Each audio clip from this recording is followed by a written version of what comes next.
Storm does finally. Ethan Warren gives him no space. Oh, he's sideways. Very, very sideways.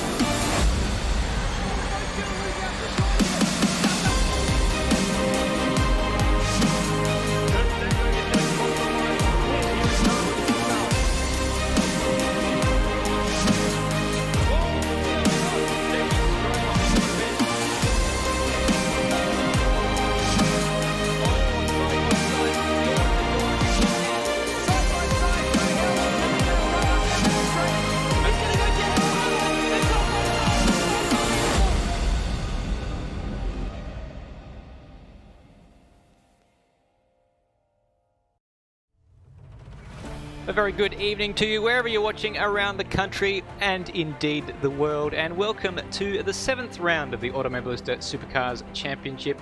Once again here at Townsville. My name is Stairs and it is my absolute pleasure to welcome Michael Floodman Zalavari to the commentary box, subbing in for Madbird. You can't get enough of Townsville, eh, Michael? I know, it's been, 3 times in a row that I've done the Townsville circuit for ASC. I'm very, very happy to be a part of it once again, and thank you for having me. No worries, we are glad to have you back. I'm sure you would have caught up with the events of last week, Michael. Yes indeed. It was an absolutely thrilling round of longer format races. Tonight we head to more of a sprint format, so we've got 3 sprint races, each with very hectic 5-minute qualifying sessions preceding them. We already have a server of some 20 drivers, so that is going to be a hectic battle for track position. Yes, absolutely. If I'm recalling correctly, it's a 20-lap race to start us off, and then 2 14-lap races for the evening's action. 5-minute qualifying sessions are going to be absolutely hectic. We can see a 2.8 kilometer circuit with 20 cars does not give each driver all that much space at all. So a few stories of woe perhaps coming up tonight as we move into qualifying a little later on. Just quickly before that, we're going to recap you on what is the situation in the points for the drivers' championship, and as always, Kurt Stenberg leading the way, this time now from Zach Baker after Colin Warwick missed the round before with heart surgery, dropping down to 6th place, but very, very nearly picking up a victory last time out in Townsville. Luke Rosella in 3rd place. He unfortunately misses tonight due to university commitments, so that's going to drop him behind a few of the runners who aren't too far behind him, Brody Steen and Benjamin Dahlia, all within 100 points. And then if we move our attention to the team's points classification, it is the ZB duo of Zach Baker and David Nenadic who lead Race on Oz in that championship by around about 250 points or so. Trans-Tasman Racing in 3rd place ahead of Black Shores. Very closely matched, those two, Trans-Tasman and Black Shores, only a handful of points in it. Then we've got Race Honours 2 and 5th, Synergy Sim Racing in 6th, Black Shores RSM Racing, All Australian Races, Mute Sim Sports, and Missed Apex Motorsport rounding out the top 10, Michael Zalavari. Yes, Missed Apex is a great name. It's interesting to see how the championship battle has been playing out, of course, with various drivers being available and unavailable. It has been a little bit of a topsy-turvy run, but certainly very intriguing stuff up and down the grid. So we've talked a little bit about the format there. Michael, as you mentioned earlier in the broadcast, a 20-lap race to get us going in race 1 and a couple of 14-lap races in race 2 and 3. Now, we had the shootout last week. This week, it's just 5-minute qualifying sessions, as many laps as you can fit into that very short space of time. Yes, and as I made mention, a 2.8 kilometer circuit, we have 21 cars in the server. If you do the maths, that's about, 105 meters each driver gets, or 110? That's not a lot of track space for themselves, and it's going to be, navigating traffic in this 5-minute session is going to be something that is going to be paramount to setting a good lap time. Absolutely. I really enjoyed it last week when we had the 20-minute qualifying, it was only a 5-minute qualifying session, but to determine the top 10 for the shootout, where we actually had 10 cars getting knocked out, which in the past it hasn't been, stakes haven't been that high with those qualifying sessions, only 3 people getting knocked out in some of the other ones, as we see Colin Warwick just practicing his pit entry, something that Jamie Whincup got done for in real life at that very important part of the track to build up or gain some time back on your rivals. Yes, absolutely. It's a very difficult pit entry here because, of course, you've got the run. You're basically trying to slide your way out of that last corner and then, stomp on the anchors and, as you said, gain as much time as you can on your rivals, because pit in and pit out is an area that you can really gain a lot of time compared to the drivers that you're running against. And Whincup was just on the other side of the 40 kilometers. 40 kilometers is a very slow pit lane here in Townsville, by the way. It is a tight one, tight entry there.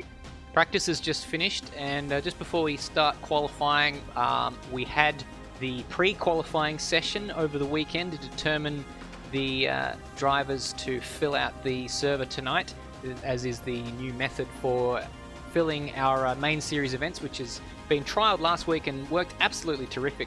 We had a full grid last week, and in addition to the top 10 getting a free pass, essentially, they don't have to pre-qualify. The bottom half of the field is decided by that pre-qualifying session, and topping that pre-qualifying session was Damon Woods with a 1:10.8, and then joining him in this server will be Hans Brunswick, Dane Liccardo, Turmo, Lachlan Burke, Campbell Logan, Robbie Graham, Thomas Patching, Lewis Wedding, Tyrone Wiseman, Nathan Higginson, Rhodey, Xavier Kokai, Ben Hall, and Stenny, the ones to set times in that session. Turning our attention. Sorry, Michael. I just thought I'd show you the track.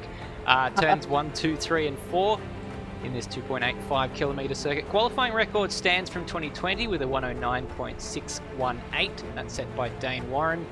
And the race lap record of 109.899, also set in 2020. Some of those records are going to be tough to beat. Now, the previous pole sitters actually weren't Ethan Warren and Ethan Warren. This is the not quite the upgraded graphic from last week, but we had Luke Rosella winning both races last round. So we are definitely going to get new winners tonight.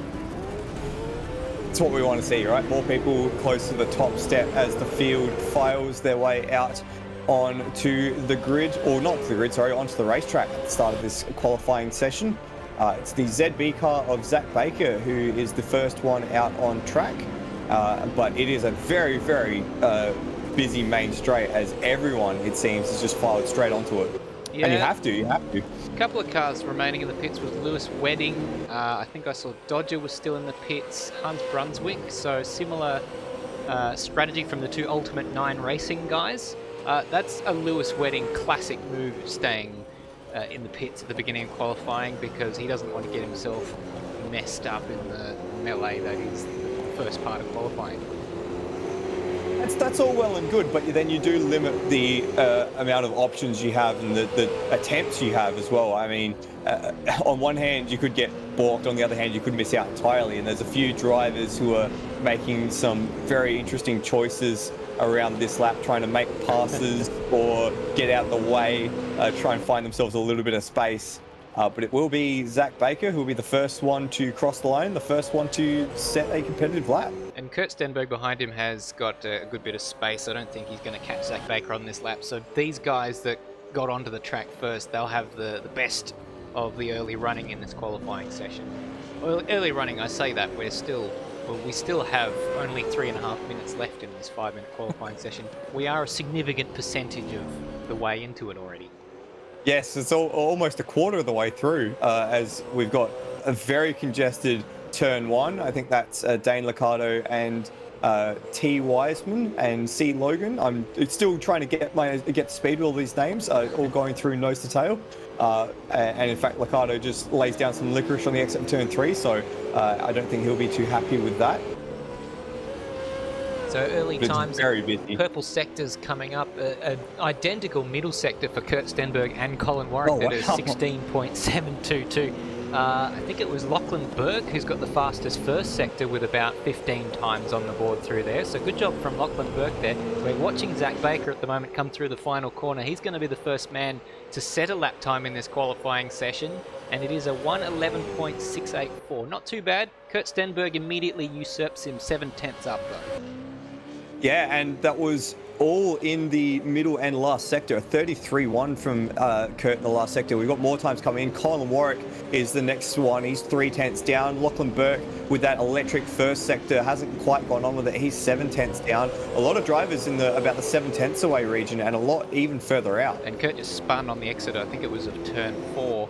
On his, I assume it was turn 3. Turn 3, beg your pardon. So I guess he's going to be going straight back to the pits. He'll struggle to probably have time for another one at this stage. I think the strategy for these 5-minute qualifying sessions, I think, has been to sort of fuel up and, you know, have 2 or 3 goes at it without coming back in, because you lose quite a few laps just by doing an in and out lap.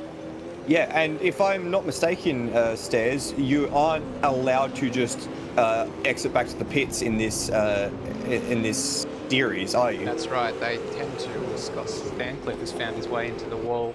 You can quite see what caused that. You do have to make your way all the way around to do a full in lap. You can't just exit out, as you said, in the middle of the track. Colin Warwick, he had set a purple middle sector and then didn't quite have the speed in the last sector to assert Kurt Stenberg. He stays in second.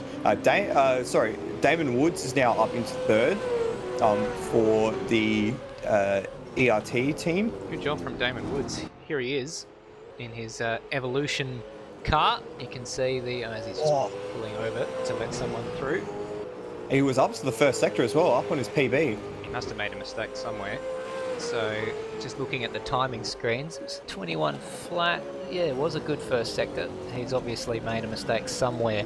Brody goes up into 18th place to just give you a bit of an update on the lower half of the field. Good job from Steve Warwick as well. He's up in 11th place. Some good running in Super 2 in the early part of this year, and I think he's enjoying his move up to the main game. Benjamin Dahlia is on a quick lap. As I say that, he spins it at turn 6 and he will improve no further than 7th place. Unlucky for Dahlia. He was green to the first sector and will not complete another lap, but the time is over now, so everyone's on their final shot at it. Just catching a replay of that Benjamin Dahlia moment. Too much curb maybe. Unsettled the car a little bit early on the throttle, and round she went. So he goes back to the pits. So I can see Kurt Stenberg is in the pits, so he won't be improving. Colin Warwick, whereabouts is he on track? He's also in the pits. Zach Baker's just coming into the pits now, so the time has hit 0, and the top 5 are all in the pit lane. Hans Brunswick currently in 6th. I wonder if he can improve on his time. He's just coming through the back end of the lap. It looks like he's cruising, so I think that's it for Hans Brunswick as well, as Benjamin Dahlia also comes into the pit lane. Lewis Wedding crosses the line. He doesn't improve. Next person of interest will be Hans, but he's gone to the lane. I think everyone has decided to... We've got Dodger just coming down the main straight. See if he improves. He does improve, but not his position. Yes. 0.2 of a second improvement there. It's been a while since we've seen Dodger in the main series.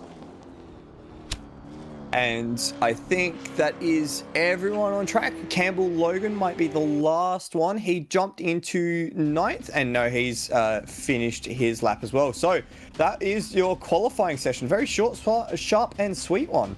Yeah, we don't want to spend too much time on qualifying. All we're doing is setting the grid. So the race is where it's really at. But as far as the top of the grid, it was a 10.9 for Kurt Stenberg to grab pole position there. And he will be joined alongside by Colin Warwick in 2nd on the front row. Does that compare, Stairs, to the pole position times from last week, if you've got them off the top of your head? Not off the top of my head exactly, but we were in the 10s, sort of high 10s if I recall correctly. It was Luke Rosella who was the man to beat. So fairly similar, but I think Kurt Stenberg didn't quite have the pace last week. Colin Warwick was definitely getting the better of him, so I'm very interested to see how that goes, whether Colin Warwick still has the edge on Kurt, or whether Kurt has found something to improve that car over the week. Yes, that would be a good outcome for Kurt if he's able to overcome Colin Warwick. And it was a tire battle at the end of the longer race last week, wasn't it? That really showed. What was it? Was it Colin Warwick that went? What was it? Madbird called it that Kurt couldn't get to the end, and then Colin Warwick swooped and got it at the very end. Well, I mean, they both had the tyre issues at the end of that first race. It was looking like Colin Warwick would win with 2 laps to go, and I did the thing that you absolutely shouldn't do as a commentator and wrapped him up a little bit too early, like a Christmas present in July. And so that was it. And on the last lap, Luke Rosella came back at Colin Warwick, and Colin Warwick's tyres with a sector to go. It was unbelievable scenes. His rears were gone. He managed to nurse it home for second, and then the same thing happened to Kurt, but he was a bit further from the finish, and so he lost quite a few spots, dropping from a podium finish down to about 6th place. Yes, it was wild scenes at the very end of the race last week. Now, with the sprint racing tonight, do you think the tyres are going to be much of a consideration at all? There is a compulsory pit stop in race 1, if I'm informed correctly. Yeah, just in the first race. So race 2 and 3 will be just 14-lap dash with no pit stop. Race 1, well, that's not going to be tyre limited, I would have thought. It's only 6 laps longer than the 2 non-pit stop races, and there will be a compulsory pit stop. Now, just looking at the race event info, they usually give you like a pit window in terms of the laps between which you must take the pit stop. I can't see any of those details for this one, so you could take it on lap 1, you could take it on lap 19 or start of lap 20, as far as I can tell. Do the old the Schumacher strategy and come in on the last lap. I was thinking about that. Where is the start and finish line? Where is the control line? Well, that's a good point. I was thinking about that on the weekend because we've just had the Silverstone Grand Prix, and that was the venue for Michael Schumacher's infamous taking his penalty on the last lap thing. Although a different version of the track before it was redeveloped, you really couldn't do that these days because the current Silverstone layout cuts out 2 or 3 corners. When you come into the pits, and it's probably one of the shortest pit lanes in terms of the time lost to the car that doesn't pit on the calendar. Yes, that unlike here where you're running a longer version of the circuit by coming into the pits. All very interesting stuff. I'm sure we'll comment about the Silverstone Grand Prix at some point. We'll just leave that one there. Yes, it's got lots of opinions. Quick look at the racetrack again there, Michael Zalavari. A few reminders of the lap times that we've seen from Dane Warren in the past. And here is this very interesting racetrack that's got shades of the Adelaide Street Circuit, shades of the Albert Park Street Circuit, and well, it's got some uniqueness to it as well that makes it uniquely Townsville.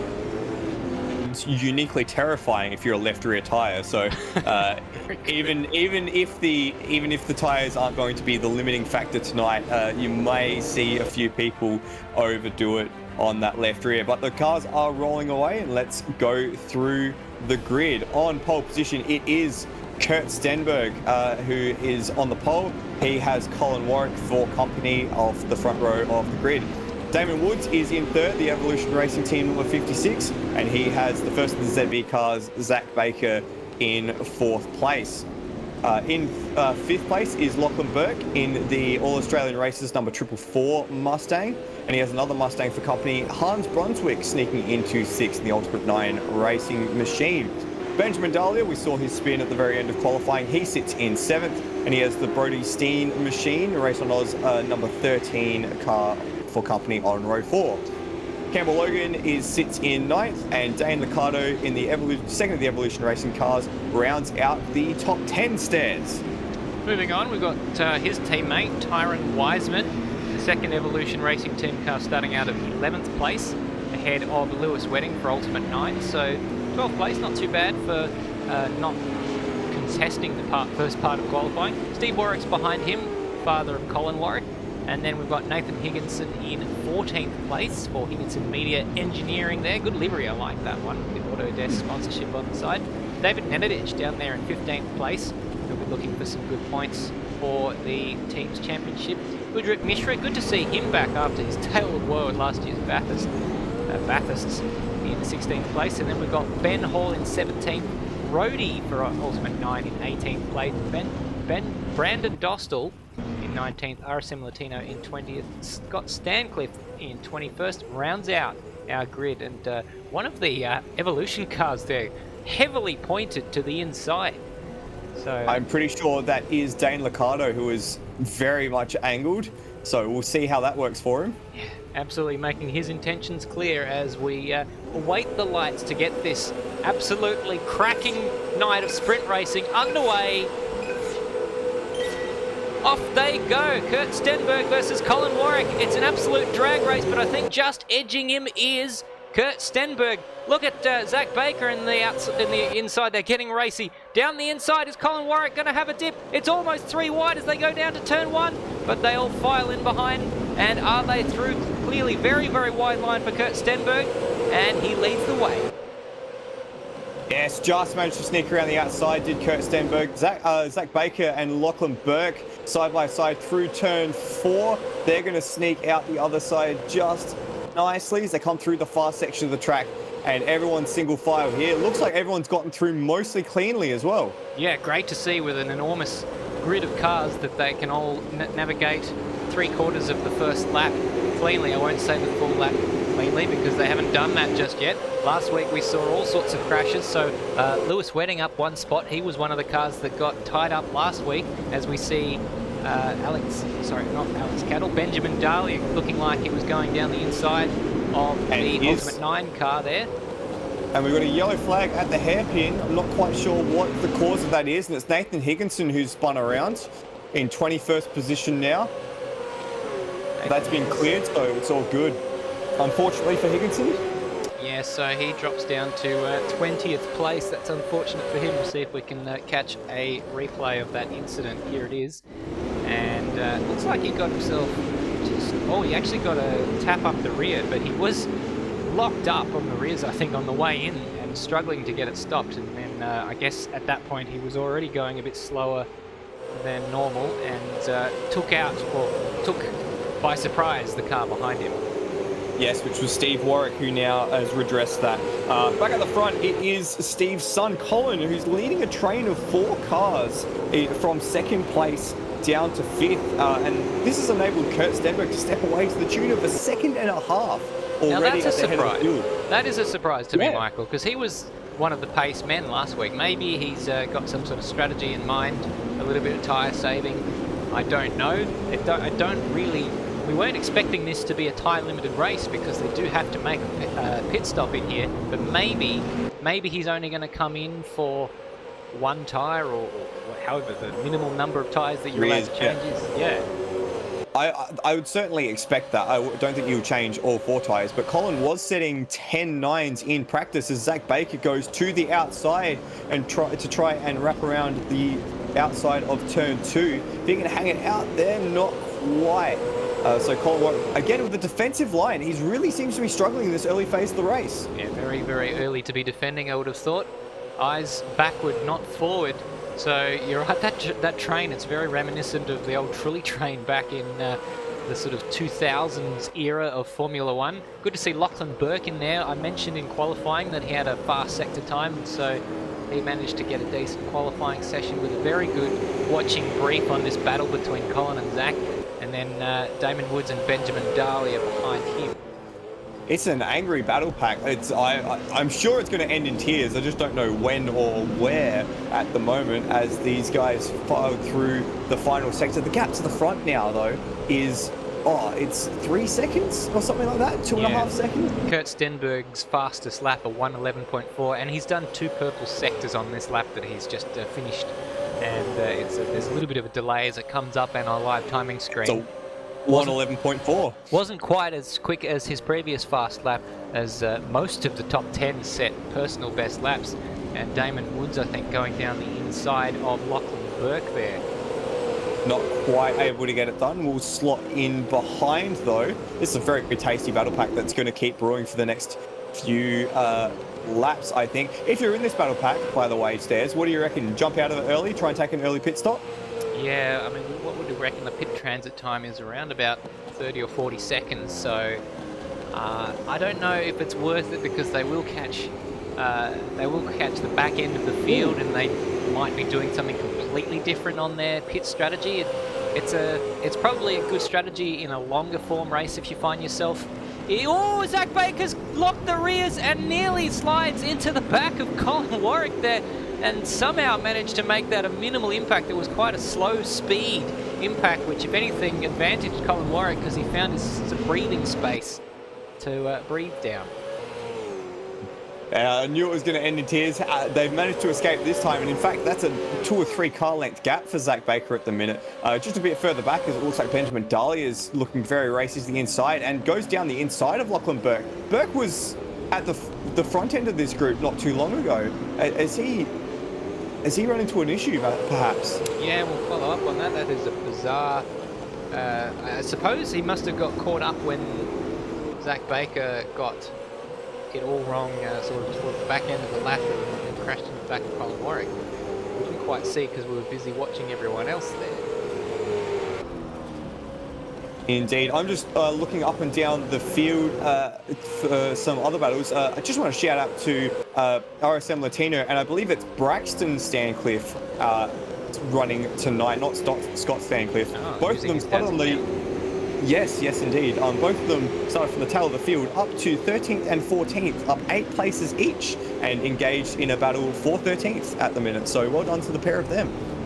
As we've got a drive-through penalty coming up for Ujit Mishra, who's in last place at the moment, as Zach Baker's gone wide at the last corner, is now dropped down to 5th place as they come across the line.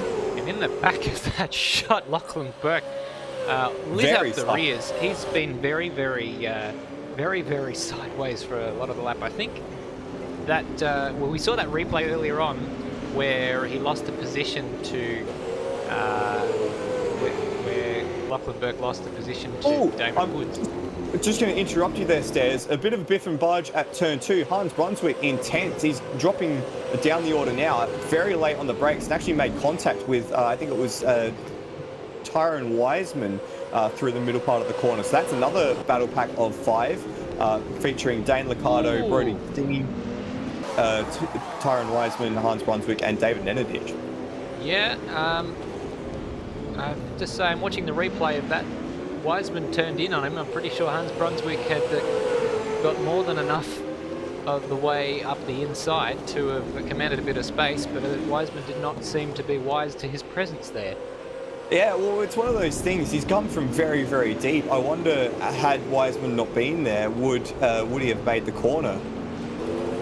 Good question. One for the stewards. Yeah, indeed. So that battle looks set to rage on. Quite a tasty one. The gap at the front for Kurt Stenberg is 3 seconds, so it's been pegged. Colin Warwick now not so much worried about the cars behind. Dane Liccardo now coming in under pressure from Brody Steen, who's trying to drive around the outside of him. And Hans Brunswick is in behind watching them, seeing if he can do anything about that, as Brody Steen is forced to go back inside. Yellow flag. That's Lachlan Burke turned around at turn 3. Oh, yep. That was Lachlan Burke turned around the inside of turn 3. He's still dropping down the order. A huge number of positions out of that. So what was a strong qualifying has turned into a bit of a nightmare race, and it looks like his tyres are just absolutely nowhere. I wonder if he remembered to change them after qualifying. Here is the replay, and looks like he was already down a few spots when that happened. Yeah, I wonder if he's run into an issue earlier on the lap or in a previous lap. He did say in the practice session that he had changed his setup from what he was running last week to be a bit more aggressive on the tyres. Maybe he's just gone a step too far with that aggression. So Hans Brunswick is our first pit caller. And Oh, we've actually had a few stares. Sorry to interrupt. We've got Zach Baker in the pits as well. Thanks for letting me know. No problems. I've just been keeping a little tabs on it because they've been pitting from the mid pack, and the mid pack has been absolutely crazy. Yes. So Lewis Wedding's been in as well, as has Brandon Dostal, but he's a lap down. Ooh, so there is Zach Baker with Hans Brunswick going on the inside, which I think actually Zach Baker might have been quite appreciative of, because otherwise he would have had to wait for Hans Brunswick to clear him. Yeah, one of those little automobilistic quirks, indeed. Yeah, not necessarily okay in real life, because there would generally be people there. As we're looking at Lachlan Burke still struggling on those tyres. I have to believe that he's not changed tyres from qualifying, because he's sliding around like he's driving on ice and everyone else is on rails. And he's just, in fact, lost not a position, but that is his teammate just ahead of him who was a lap down, and he can't keep up with the rear of the other Tamiya car. He's really struggling in those tyres. So we've got Colin Warwick in the pits, so that'll be interesting. He closed to within about 2.6 seconds of Kurt Stenberg, so he was starting to come back at Kurt a little bit towards the end of that stint, so it'll be interesting to see what Kurt does in response as Lachlan Burke finally elects to get rid of those tyres, locks it up just before the line. Wonder if he got it down to 40 kilometers an hour. Fingers crossed for him. Brody Steen, yeah. So, a few of those drivers from those early battle packs, both RSM Latino and Braxton Stancliffe in as well, so they'll continue their little battle. So let's see where these guys pop out, actually. Colin Warwick's popped out ahead of Zach Baker, and quite a way ahead of Zach Baker, so that's a net gain for him. Brody Steen will come out. Oh, he's got a drive-through penalty, So that's going to put him further down the order. And he comes out just ahead of the 099 Ultimate 9 Racing car there. That would be Hans Brunswick.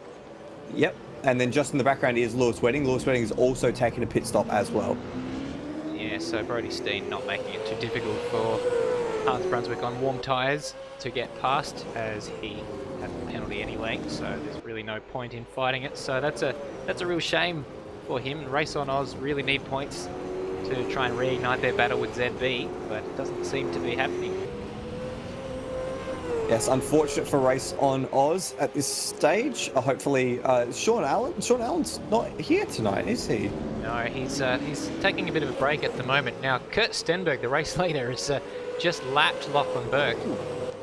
Lachlan Burke was going side by side there with Nathan Higginson, and it was looking like a bit of an impenetrable wall for Kurt Stenberg, which is exactly what he doesn't need, with Colin Warwick currently circulating on new tyres and Kurt Stenberg still on the ones he began the race with. So I'll be very interested to see whether Kurt comes in at the end of this lap. Those tyres look shot. He was absolutely wiggling the back end of that TTR Commodore through the final sector of this lap here. Yes, the new tyre yield is certainly going to play an effect here. The middle sectors for the last lap around for Kurt Stenberg was about the same, but the first and last sector as he comes into the pits were much slower actually than Colin Warwick and Zach Baker. Zach Baker actually set a purple first sector last lap around on that new tyre set, so they're really got the hammer down at the moment. So at the moment, Benjamin Dahlia follows him, not that far behind actually. That's interesting. So Colin Warwick, this is the important moment of this race. Can Colin Warwick jump Kurt Stenberg in the pits? Kurt Stenberg has just stopped in his box. Benjamin Dahlia slides through in front, goes up on the jacks, and I reckon Colin hasn't changed tyres. Or it'll be tight actually. Colin Warwick is coming down the pit straight. Kurt Stenberg is on the move now. He's going to come in behind. There goes Colin in the foreground of the shot. He is in the lead, and Kurt Stenberg is going to slot in behind him in second. And Warwick did that with the fastest lap of the race, a 1:11.2. So he's really put the hammer down. Certainly he must change. Kurt's wide, and that's going to allow Zach Baker to get up alongside at the exit of turn 2. Side by side, they run into turn 3. Zach using all the curb to make that move done, but he's got it done. So that's the warm tyre, the new tyre there for Zach Baker, giving him the advantage. And Kurt, he'd be absolutely spewing at the moment. He'd be blowing up, not only having lost the position to Colin, but also losing on track to Zach. So he slots into effective third. Damon Woods is in 6th place, so behind Kurt, taking a very sideways line through the chicane there. And then Benjamin Dahlia, Campbell Logan sits in 8th, ahead of Hans Brunswick, and then Dane Liccardo in 10th. We're still waiting on Rhodey to make it through the pits. Yeah, a bit of airtime for Ben Rhodes, who has assumed the race lead, having not made his pit stop. We just saw Colin Warwick going past his father Steve Warwick for 2nd place, because Steve hasn't pit. Steve didn't make that too difficult for him. Father-son, a little bit of teamwork there. How much longer until Colin Warwick goes past Ben Rhodes here? I would say maybe 1 or 2 corners. Well, he'd certainly want to try and get past at turn 3, and he's looking to do it. And Rhodey, indecision. He's in the wall. Has he fed him into the fence, or has he done that on himself? Oh, Ben Rhodes. It was very interesting. I didn't think Colin was going to pass him. It looked like he had sort of decided to wait, but then I think Ben braked earlier than he thought he was going to, so it sort of turned into a half-hearted attempt, and those half-hearted attempts never end too well. And I think a corollary to that as well, on the exit there, as Rhodey tried to bring the power up, there was just a little touch. And in the background, have a look at that. Kurt and Damon and, that's Steve Warwick, sorry. Yeah, Zach Baker as well in that battle. They're all trying to get past Steve Warwick, so this these guys taking a little bit longer to pit has really brought this leading battle alive as they have to find their way through. Ben Rhodes finally makes it into the pits. Looks like he might have a bit of damage on that Ultimate 9 Mustang, because he can't turn left very well. And in behind him, Steve Warwick also pits. Meanwhile, Kurt Stenberg up the inside of Zach Baker, down into turn 2. Should have that job done if he can get it stopped nicely. Zach Baker will try and drive around the outside, but Kurt Stenberg will cut off that pass, and there is no way through for Zach Baker. Very smartly done by Kurt. Just made sure to clip the apex and hold the car in tight to prevent the undercut, or the switchback rather. And Kurt now has to chomp into a 4-second margin to get onto the tail of Colin Warwick.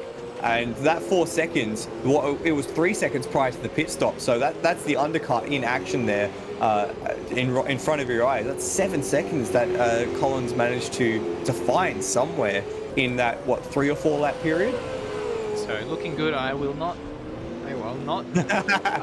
do any of the commentator's curse sort of stuff, but I will just say that if he were to win tonight, it would be his 3rd ASC victory and only his 2nd this year. 2nd as a standalone driver. Of course, last year the Bathurst 1000 champion together with Ethan Warren.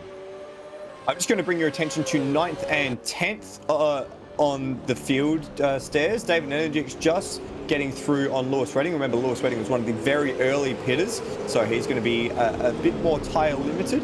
And Energix just slides his way through on the inside at turn 12. And there's now already, look at that gap that is opened up. That's 2 or 3 car lengths by the time they get to the start finish line. Yeah, David Nedich, I didn't think he was in the right place where he qualified. I don't think he's that happy with qualifying at the moment. He tends to start quite a long ways back, and then he tends to make up quite a few positions in the race itself. Yes, the Tim Slade strategy. The Tim Slade strategy. Colin Warwick is not going to have this all his own way. Kurt Stenberg has started to eat into that advantage. Took a couple of tenths out of him in the previous lap.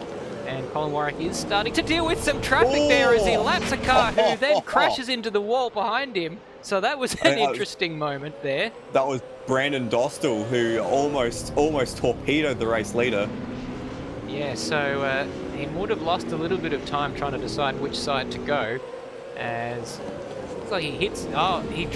He moved all the way to the right-hand side and got 2 wheels in the grass. So when he hit the brakes, the car just speared left on him. That would have frightened the living bejesus out of Colin. Absolutely. He's gotten moving now, so he's back out on track. So after being stranded for most of a lap. There's a lot of red sectors in the live timing at the moment. There's a lot of times that are not very close to their personal bests, so it's a bit tricky for a lot of them out there. Colin Warwick, though, he's on green sectors, and he needs to be, because Kurt Stenberg is chasing him down. Took a couple of tenths out of Colin in the first sector of this lap, another 10th in the middle sector, and I reckon this is going to be a bit of a grandstand finish to this race. And we do love a good grandstand finish here at ASC, don't we? Oh, absolutely. We seem to get them every week that we go racing at the moment. It seems that way, and it's great to see. Even it tends to be the cream rising to the top.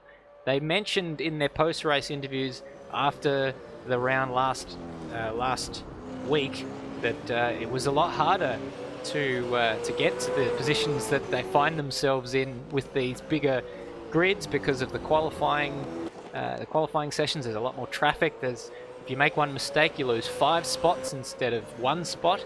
But nonetheless, they still find themselves in the same place, so proving that they belong there. It's great stuff. It's what we love to see as well, because these big grids bring a lot of variability, and it's, yeah, as you said, harder to stay at the very top. Just a bit of a lap time check. The gap at the moment is about 2 seconds. Last lap around, Colin Warwick a 12 flat versus Kurt Stenberg an 11.5. So if you do half a second for 4 laps, that's 2 seconds. So you called it perfectly. We're in for a grandstand finish. We just saw a replay of Hans Brunswick and Campbell Logan having a bit of an incident. Looked like Hunt was trying to go up the inside, but Campbell kind of followed him across the track, did that sort of moving in the braking zone kind of thing, or was it slightly before the braking zone? Bit of a grey area there. I don't think Hans Brunswick will be too happy with Campbell Logan, but Campbell Logan will probably defend what he did there as well. Back at the front, gap this time around 12.1, plays an 11.8, so not quite as much as Kurt needs at the minute. So the gap is 2.3 seconds. I called it a bit incorrectly at 2 seconds. But Zach Baker and Benjamin Dahlia are going at it for 4th and 5th. Dahlia around the outside at turn 3, trying to get the switch back. But through this section, through the middle section of the race, it's very difficult to pass. So he falls in behind, and we'll see how this battle shapes as they come through, both of them with a big wiggle at turn 6, using all the concrete apron on the right-hand side of the track at turn 7. Dahlia looks to get off the corner there a little nicer, a little narrower, and gets the power down very nicely. He's looking very racy as they come into turn 12. Not quite close enough to have a dive, but certainly energized at the rear of Zach Baker's Mustang. This is very interesting with Sean Allen taking a bit of a break. Benjamin Dahlia seems to be the strongest Race on Oz driver, but he's not racing for the top Race on Oz team. He's racing for Race on Oz 2. And so the top Race on Oz team isn't actually getting any points for Benjamin Dahlia. I wonder if it's worth them considering switching Benjamin Dahlia to the main Race on Oz team so they can continue to contest the team's championship against ZB Racing. Or the old Red Bull Alpha Tauri switcheroo. Yeah, a little bit of a switcheroo. Well, keep in mind, by the way, on that one, Toro Rosso actually won a Formula 1 race before the Red Bull main team did, so... It was a little bit of history repeating itself with Alpha Tauri winning at Monza last year with Pierre Gasly. It brought back memories of that albeit a very, very different kind of race in 2008 when Sebastian Vettel became the first person to win for that team. Now Benjamin Dahlia having a look down the inside of Zach Baker, who closes the door. That was a very tight move there. And into the final corner, he's locked. Oh, I thought he locked the rears there. He went very deep, but he's arrowed out the exit of the corner quite nicely. And he's right on the tail of the ZB Mustang coming down the main straight. This could be on for a dive. He's closing. Zach Baker goes very much to the inside. Dahlia goes deep under brakes. Try to wrap it around the outside. There's just a little bit of contact. Is there? No, but Dahlia's switched back to the inside. Can't get the overlap. Is he going to dive anyway? No. Whoa. Right. Ooh. This is great racing here for 4th and 5th place as Benjamin Dahlia. It looks like he was going to pop around the outside to try and give him the inside. He's commanded some space. Zach Baker gave him a car's width there, and so they're going to continue to go side by side through this sort of back end of the racetrack, the sort of almost purpose-built section here. Zach Baker stays ahead. Meanwhile, at the front, Colin Warwick's gap is out to 3.5 seconds as Kurt Stenberg had a scrappy middle sector on the previous lap, and he's starting to drop time to Colin now.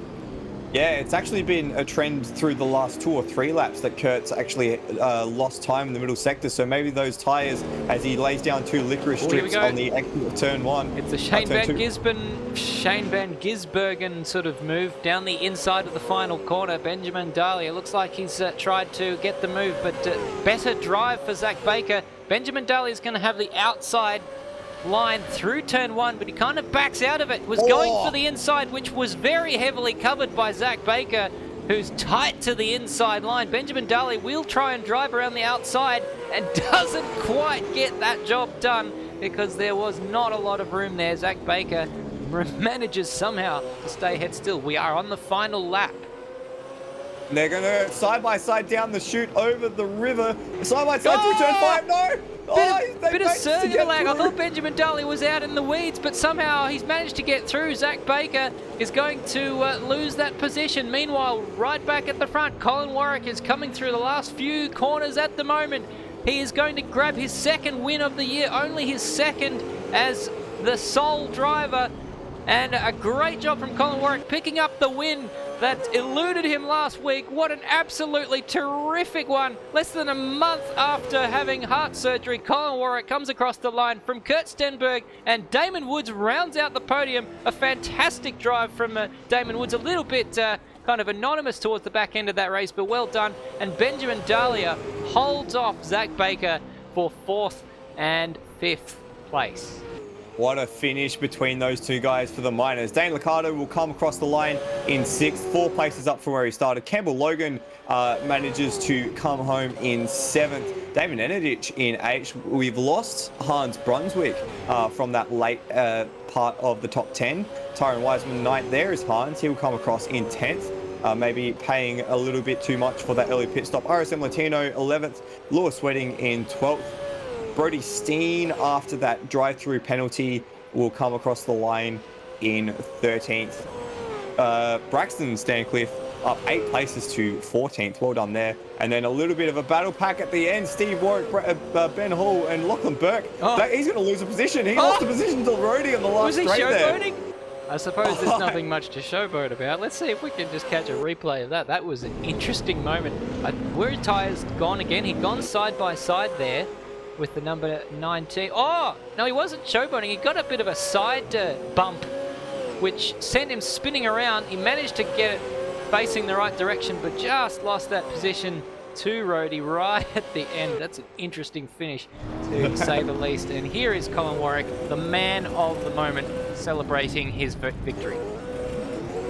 Well-deserved victory for Colin. Did it all with the undercut. A great work in the pit sequence to get the pit stop done very efficiently, get out ahead and make use of the green tyres when he had them, setting the fastest lap of the race to take the lead. And from there, he was never troubled.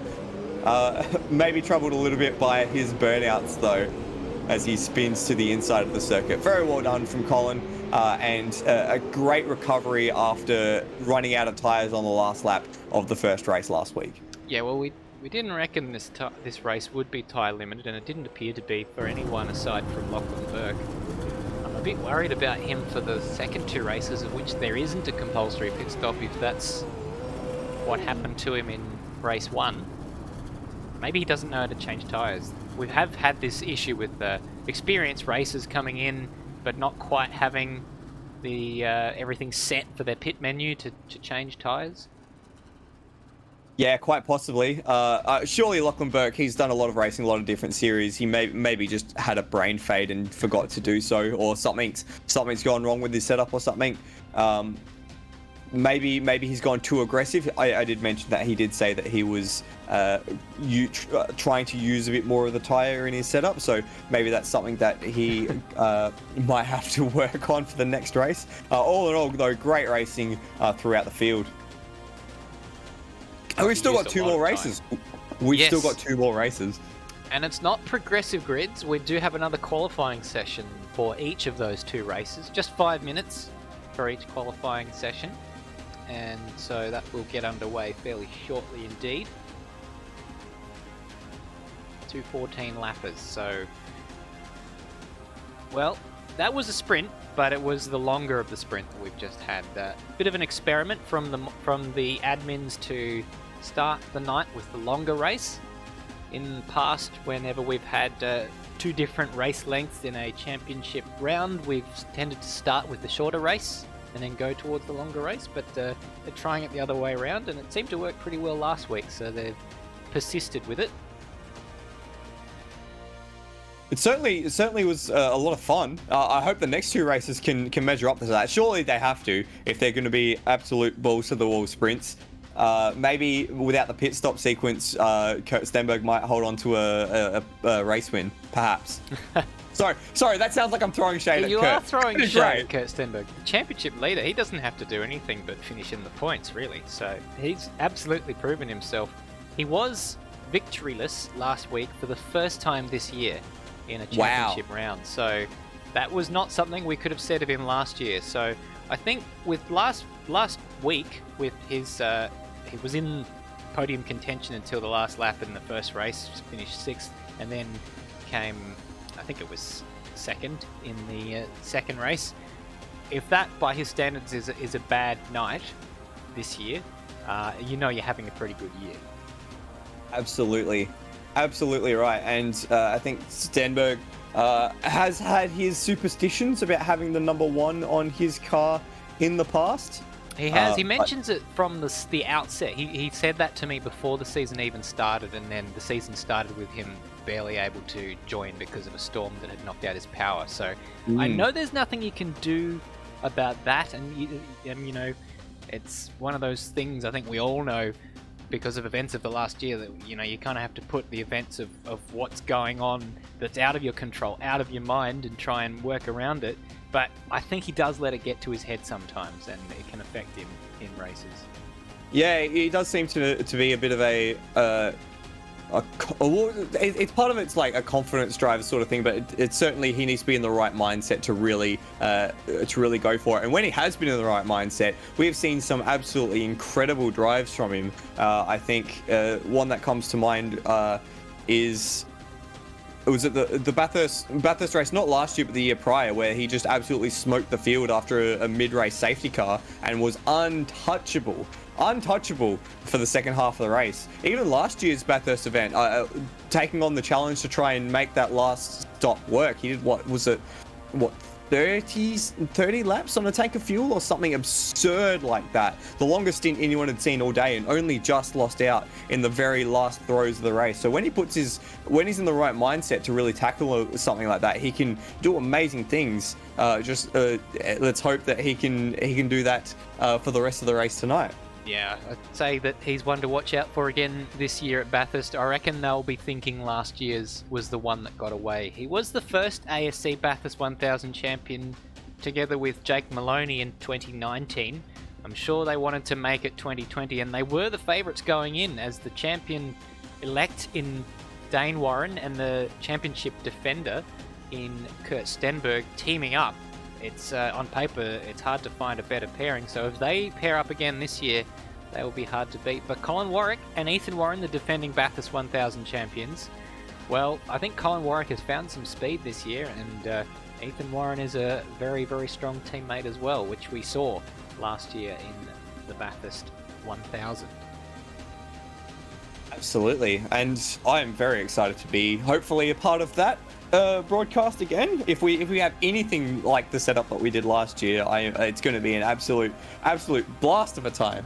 Yeah, we always look to outdo ourselves year on year with that, and we have a lot of fun with it, even if at the end of it we are a frazzled mess, and so is the studio of wires and screens and all that sort of stuff. But it's an absolutely stellar event coming up on, I'm trying to remember the date, I believe it's the 24th of October, if memory serves me correctly, and I think there'll be some announcements about throwing open the entry list for that very, very soon. So keep an eye on the Apex Rear Wing channel on Facebook for that. We will certainly be sharing any information as it comes to light for us, and passing on information from the admins Kurt Stenberg and Colin Warwick about that Bathurst event. We hope we can fill the grid. That'll be the dream. That'll be the dream. And hopefully we have a full grid of cars at the end of the race as well. Yes, it tends to be an attritional race. Let's quickly remind you of the details of the racetrack as we head into the second qualifying session of the night. That first sector there, turns 1, 2, 3, and then heading into 4, 5, and 6, the quick sort of right-left-handers. You've got to be careful on those curbs. We saw a few people spinning there in race 1. Then turn 7, 8, 9, 10, 11, and 12. This final part of the lap reminds me a little bit of the Adelaide Street Circuit with sort of hairpins and purpose-built narrow sections of the racetrack. Our previous winner last year was Dane Warren and Ethan Warren. Last week was Luke Rosella. And in race 1 was Colin Warwick getting the win that he couldn't quite cling on to last week, those tyres. 5-minute qualifying session will determine the order for race number 2, and we're waiting for the cars to emerge from the garages. Now I'm a little sad because you mentioned the Adelaide Street Circuit. Yeah, it's I think I was a little bit in denial when I heard about that because I just didn't believe it. I just couldn't believe that something like that would disappear. But it seems to sort of, as the date came and went this year, it's sort of, that was serious. Yes, indeed. And just as a quick aside to everyone who is currently under lockdown or various forms of restriction, those in Sydney, those in Melbourne, and now tonight for us, those in Adelaide, it's great to have you with us, and I hope that the situation that we are all currently in is manageable, and you're safe, and you're keeping healthy, and you're keeping well, and well physically and well mentally. So don't be afraid to reach out to someone, to anyone, to us even, if you'd like to, if you feel comfortable, because this is a tough time for everyone involved, and we want to make sure that everyone's supporting each other through this period. 100%. We aim to entertain, and it's sort of what we try and provide to everyone as a bit of a distraction from real life events that can get quite tiring. It's definitely been we've been in quite a privileged position, specifically as people living in South Australia. It's sort of been a very lucky situation to only have this sort of one lockdown at the moment. There's been sort of some fairly minor ones in the past. Let's hope it can be short-lived, and the rest of the country now going through this as well. Let's hope it's short-lived and we can beat this fairly quickly. Benjamin Dahlia, first on track.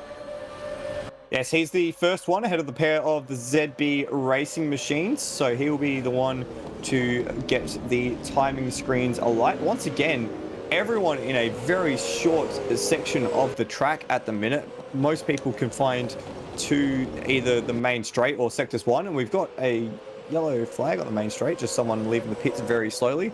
Just 3 cars, well, now 2 cars left in the garages. I think that is Lewis Wedding making his way onto the racetrack. As you say, Dodger and Rhodey are the only ones left in the garages. So, and I believe Hunts Brunswick is just about to take to the racetrack as well. So that's 21 cars currently on the racetrack as Benjamin Dahlia comes towards the back end of his first lap. The 2 ZB guys, what are they doing? Trying to give each other a bit of a slipstream. Very, very close formation flying there. Not very many places around this track where you can get a conventional slipstream, if that's what they're trying to do. Yeah. To the first sector, it's Zach Baker who was the quickest. Second sector is Benjamin Dahlia as they come across to the line. Benjamin Dahlia, did he take the wall there? Yeah, I'm not sure. It looked like a bit of server lag on my side. Damon Woods has usurped him by a very, very small margin to go into provisional pole. And Colin Warwick, even better. Stenberg looks like he might have got a track car on his opening lap, so he's backing off and he's going to have a go. He's finding himself a little bit of space, so he's not going to have a representative time. Colin Warwick goes to the top on a 1:11.2. And Lachlan Burke is actually up on the first sector from 6th place. He's the 10th up on the pole time of Colin Warwick, but he's only just ahead of his PB. So we'll see how that develops across the lap. He's 3/10 up on his PB now, but only less than a tenth up on pole. So a little bit lost in that middle sector. Colin Warwick is the fastest in the middle sector, 16.6 at the moment, as they come through to complete another lap very shortly. It's the slow section of the tracks they're all progressing through now. I'm just watching Lachlan Burke. This is his qualifying lap, and he's absolutely on the ragged edge here. This seems to be the same sort of setup that he was running in that first race, so no tweaks by the looks of it to his setup. I wonder if that's going to eat tyres. He's lost an awful lot of time in that final sector. Huge amount of time. And so that time that was looking very good is no good. Kurt Stenberg has caught traffic on his lap, so that's very, very crucial. He'll only get one more opportunity at it. It's Brandon Dostal, who we saw at this very part of the racetrack spearing into the wall when he got lapped by race winner Colin Warwick. So Kurt Stenberg is going to set a time, but it's not going to be too good, and he's got traffic on his next lap as well. Lights are on, and that's the universal indicator. Oh, it's a car behind him with the lights on, actually. Brandon Dostal. I think that's actually Brandon Dostal, yeah. So Colin Warwick, just to interrupt you, has done an 11 flat now to lead the session. Damon Woods is purple to the first sector, currently sitting in second position. He's got 3/10 on what Colin set this lap. Kurt Stenberg's in the fence. He's in the fence. He was frustrated behind the lap traffic. He's not going to start any higher than 7th place, so it's all to do for Colin Warwick. For Kurt Stenberg, I beg your pardon. That is sensation. Wow, that is big, big news as the time runs out and the last laps are coming in. In fact, yeah, last lap's coming in. Damon Woods does improve. Damon Woods improves, doesn't improve his position. Look for Hans Brunswick in 8th place at the moment. He set a purple first sector. Yeah, but he's got traffic. Brody Steen ahead of him, which he can't seem to do anything about.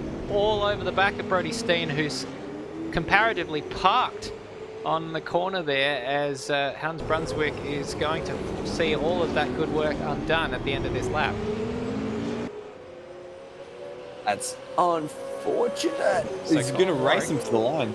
He's going to race him. He's not going to improve. He's down not that far on what he was on.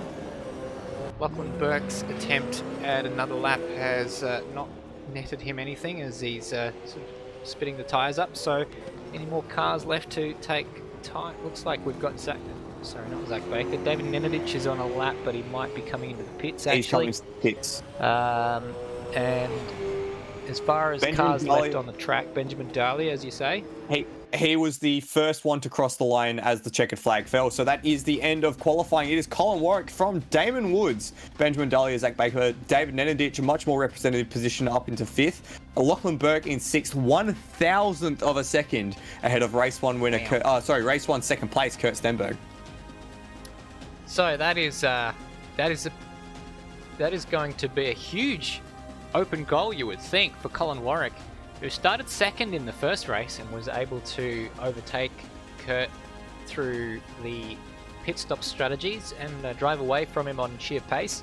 So Kurt Stenberg with it all to do. He'll be starting all the way back on the 4th row of the grid together with Hans Brunswick, so he'll have to find his way past Lachlan Burke. David Nenadic, who had a good qualifying session, he's alongside his ZB teammate, just behind his ZB teammate in Zach Baker, and then Benjamin Daly, Damon Woods and Colin Warwick.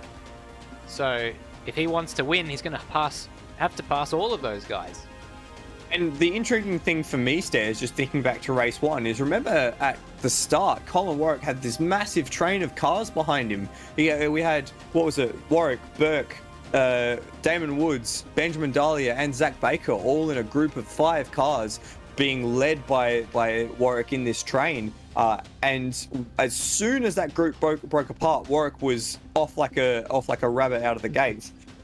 So it would be interesting to me whether or not perhaps Warwick was concentrating on bringing his tyres in very nice and gently, or just took a little bit of time to get into the rhythm, and whether or not we see something similar in this second race. Because if the front half of the field is all backed up into one train, that might make it a bit easier for the likes of Kurt Stenberg or Hans Brunswick or those guys who might have a little bit more pace than those immediately around them to make their way through the field.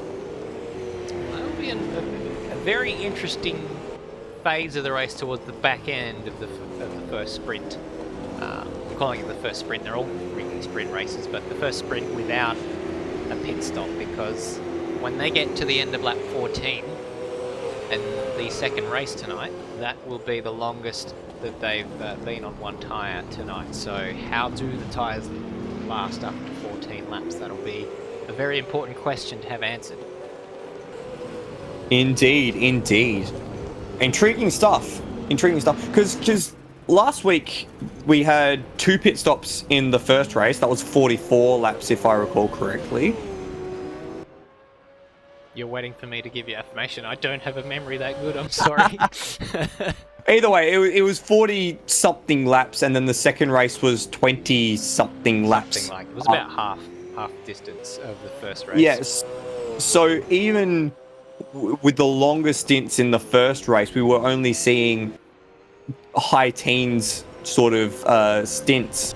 So it is quite possible that once again we could be running into a little bit of tire drama, especially if some of these guys have changed their setups to really maximize the grip from that tire. Because the left, specifically the left rear in this instance, or the left front as well, but specifically the left rear, with that string of 5 right-handers in a row from turn 8, 9, 10, run over Boundary Street, the braking into turn 11 and 12, and then even the sort of a swing back onto the hairpin that takes you on the main straight. That is a lot of torture for one tyre to handle. It so often comes down to tyres, doesn't it, in motorsport? And, well, I think it's one of the best... Often there's this argument about tyres, you know, oh, they degrade too quickly, the drivers have to baby them, but then if they make indestructible tyres, you can get boring racing with no discrepancy between a 15-lap-old tyre and a brand new tyre. So there's obviously a balance to be found in this, and it's something that they're always working on, but it's part of what makes racing great. And when it's always changing, the engineers are on their toes, that tends to be what gives us good racing as well. Absolutely. I can think the races that have been the most exciting to watch for me this year have been the races where not even the people running the cars really know what's happening, because that's when you see who's thinking on their feet the best, who's the best able to adjust and be flexible and have that ability to compensate for what's going on. And that's racing at its very best. Just a bit of a reminder of the particulars of this racetrack that we're now so familiar with, having raced here for 2 weekends, it's 2 Tuesday nights in a row. And who knows where we're off to next. Word on the street is that the Queensland Raceway racetrack at Ipswich will get a run in the Real Life Supercars Championship, and so there's a very good chance that we'll get another ASC round there if that does go ahead. We've always had good rounds here at the Ipswich Circuit in ASC, so it was a bit sad not to see it. Unfortunately, it means that as a result we've lost, well, I suppose that's not as a result of it. It's because of the same reason. We've also lost Winton and the Winton and Sydney Motorsport Park. Hopefully they can find another place for them on the calendar. And yes, fingers crossed. Just a quick note on Ipswich. It's one of the few tracks that passes the Madbird corner test as well, so he was very happy with that. Grid for race 2 says Colin Warwick starts us off on pole. Then it is Damon Woods in second place. Third place will be Benjamin Daly in the Race on Oz Green Machine. And then Zach Baker, he's joined by his teammate David Nenadich for fifth place. Then we have Lachlan Burke, 1,000th ahead of Kurt Stenberg. We saw his last lap end in the wall, so he's got a bit to do from 7th. Hans Brunswick was on a heater on the last lap of his session, but caught traffic. He sits 8th. Campbell Logan in 9th. Brody Steen out of 10th place in the Race on Oz Mustang. Ujit Mishra qualifying 11th. Well done to him in the All Australian Races number 111 car. Tyron Wiseman down in 12th, the Evolution Racing Team number 25. Lewis Wedding in the Ultimate 9 Racing Mustang number 9 car. Dane Liccardo in 14th, Evolution Racing number 35. RSM Latino qualifying 15th. Look for him to make some move up the grid again in this second race. Nathan Higginson in 16th position. 17th position is Braxton Stancliffe running his dad's account tonight. Rody qualifying 18th. Steve Warwick is in 19th, father of our admin Colin, of course. Rounding out the 10th row on the grid is Ben Hall in the Luke McHugh Racing number 19 car. Brandon Dostal in 21st, and rounding out our 22 car grid for race 2, Stenny in the Stenny Racing Team number 69 car. 22 cars, stairs, and 14 laps. This is going to be an absolute madhouse, and I am so ready for it. Can't wait for this one. Colin Warwick on pole position from Damon Woods alongside him on the left-hand side. The revs are rising, the lights are on. Race 2 here at Townsville, underway. Pretty clean start from Damon Woods there, who goes toe-to-toe with Colin Warwick. They'll enter turn 1 side by side. It's a tricky corner, fast to the left-hand side. And Damon Woods with his nose in front, and there's all sorts going on. Oh no, it's an Ultimate 9 car in the wall in the back of that shot. Somehow still facing forwards, but we've still got lots of action in the back. Cars around at turn 2. And we've got a safety car. Ujit Mishra has been turned into the wall, driver's left, and has hit the wall hard, so he is not moving anywhere, and the race is going to be immediately neutralized. Quick replay of that one, because he was caught right in the middle. There was carnage going on absolutely everywhere going in there, so unfortunately we had a very, very clean first lap in race number 1. It's not the case for race 2, and you're right, Michael Zalavari, we are behind the safety car. Oh, very, very messy start, all things considered. So our thirst for sprint racing is going to have to be tapered just a little bit as we neutralise the field. So I think it's Ben Rhodes. Sorry, I'm just watching the replay. Ben Rhodes got involved at the back of that shot. We've got Brandon Dostal. Ujrit Mishra copped a punt from one of the Ultimate 9s. That was, is it Brunswick? Oh, no, it's Wedding, Lewis Wedding. So, I mean, there's way too much going on to diagnose exactly who was caused what. It was a huge chain reaction, and unfortunately, the one who copped the brunt of it was Ujrit Mishra. I think there was even a moment there for Campbell Logan, who got squeezed to the outside by one of the Ultimate 9 cars, and then there's Brunswick going straight across the front of him. It was all a very messy few seconds there. Safety car has come out to neutralise the field. A few winners, a few losers through the field. Steve Warwick is up 6 positions. We've got pit callers.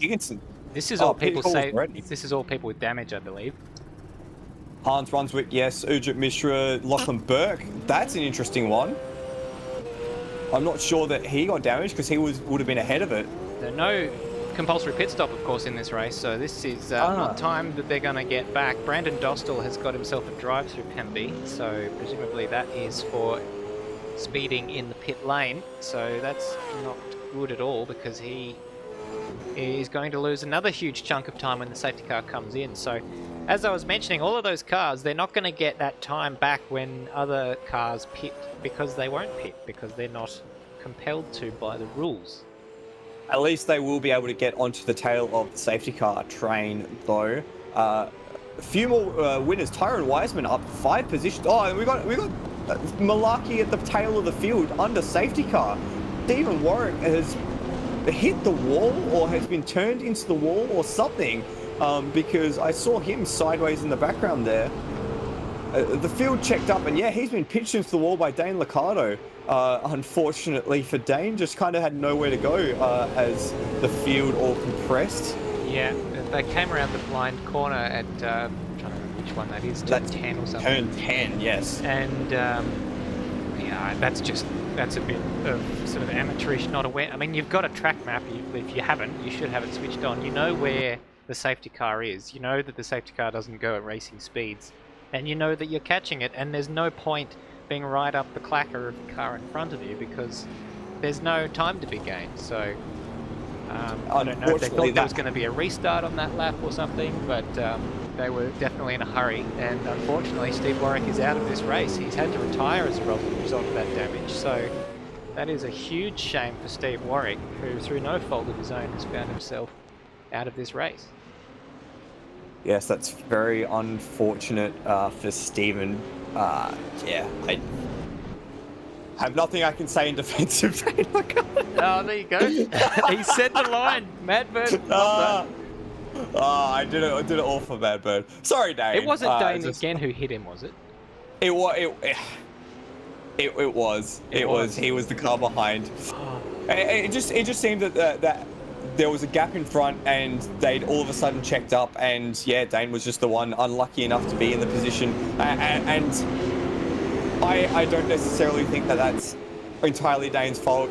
It's just unfortunate that it was him again. Yeah. I'm so sorry, Dane.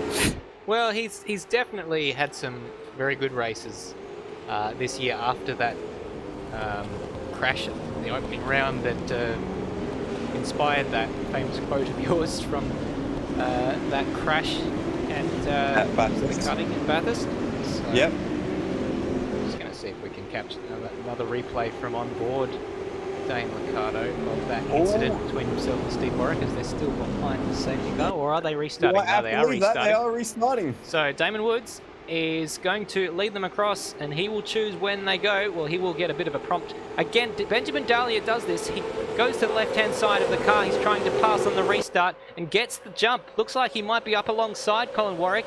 Damon Woods has the penalty. Oh, he must have gone too early. Drive-through penalty for Damon Woods. So that is going to take him out of contention for this race as Benjamin Dahlia goes side by side with Colin Warwick to try and take that second place away from him. But that will be a net first. Look who's just lurking in the background. It is Kurt Stenberg, who's already up a position, but he's going around the outside of David Nenadic. Oh, he's hit the wall. Oh, they bumped each other. He's managed to stay out of the wall. Another drive-through. Is that another drive-through penalty for Damon Woods? What is going on? I think the safety car has been re-triggered due to the slow pace. We saw this last year. At Townsville. The exact same thing happened. Because they were going so slow to the line, because that's the rules of the series, it actually triggers the safety car again. So that's why Dane Woods picked up all these penalties, I think, because I can still see the yellow marker on top of the driver name. So I would not be surprised to see the safety car come out again ahead of the field. Yeah, well, it appears as though the drivers are going at safety car speeds, so they've got the memo, but it's weird because the screen is not flashing yellow, at least on mine. I don't know about yours, Michael Zalavari, as we're doing this remotely. So that is a very odd circumstance, and this looks like a proper restart. So they're acting as though this is a restart, with Colin Warwick trying to make a move on Damon Woods up the inside. Zach Baker in behind is going to try and do a bit of a Brody Kostecki, and thinks better of that one as Damon Woods completely locks the front left and is going to cede position. No, he isn't. He's going to stay ahead somehow. I don't know how that worked out. Kurt Stenberg all of a sudden finds himself up in third, going side by side with Zach Baker. So this has been a terrific start for Kurt Stenberg, who's managed to recover his awful qualifying session in the matter of 2 restarts and 1 standing start. Wow, well done, Kurt. He's wrapped himself around into 3rd place, and Benjamin Dahlia has actually jumped up into 5th place after losing a few positions earlier on in the race. It's very peculiar stuff. I did joke before I came on, what weird and wild things will Townsville bring us tonight? So it always seems to be an odd one as they go across Boundary Street. I do wonder whether Kurt Stenberg, because he has been live adminning a lot of these races, I wonder if he's had the ability to clear those penalties for Damon Woods if he can see that they've been given erroneously. I can't imagine where he would have had the time to do that while he was overtaking cars left, right and centre on these restarts. Absolutely right. He currently sits in 3rd place, about a second behind Colin Warwick, as the ZB Mustang of Zach tries to look up the inside of Kurt, doesn't quite get it. There's a bit of biff and budge further back between David Nenadic and Brody Steen fighting for 7th and 8th, but they managed to sneak through. David Nenadic actually goes straight down the inside of Tyron Wiseman into turn 3 and manages to get it done. So Nenadic goes from almost losing 7th to gaining 6th in an instant. So a very good race there for the 2 ZB guys.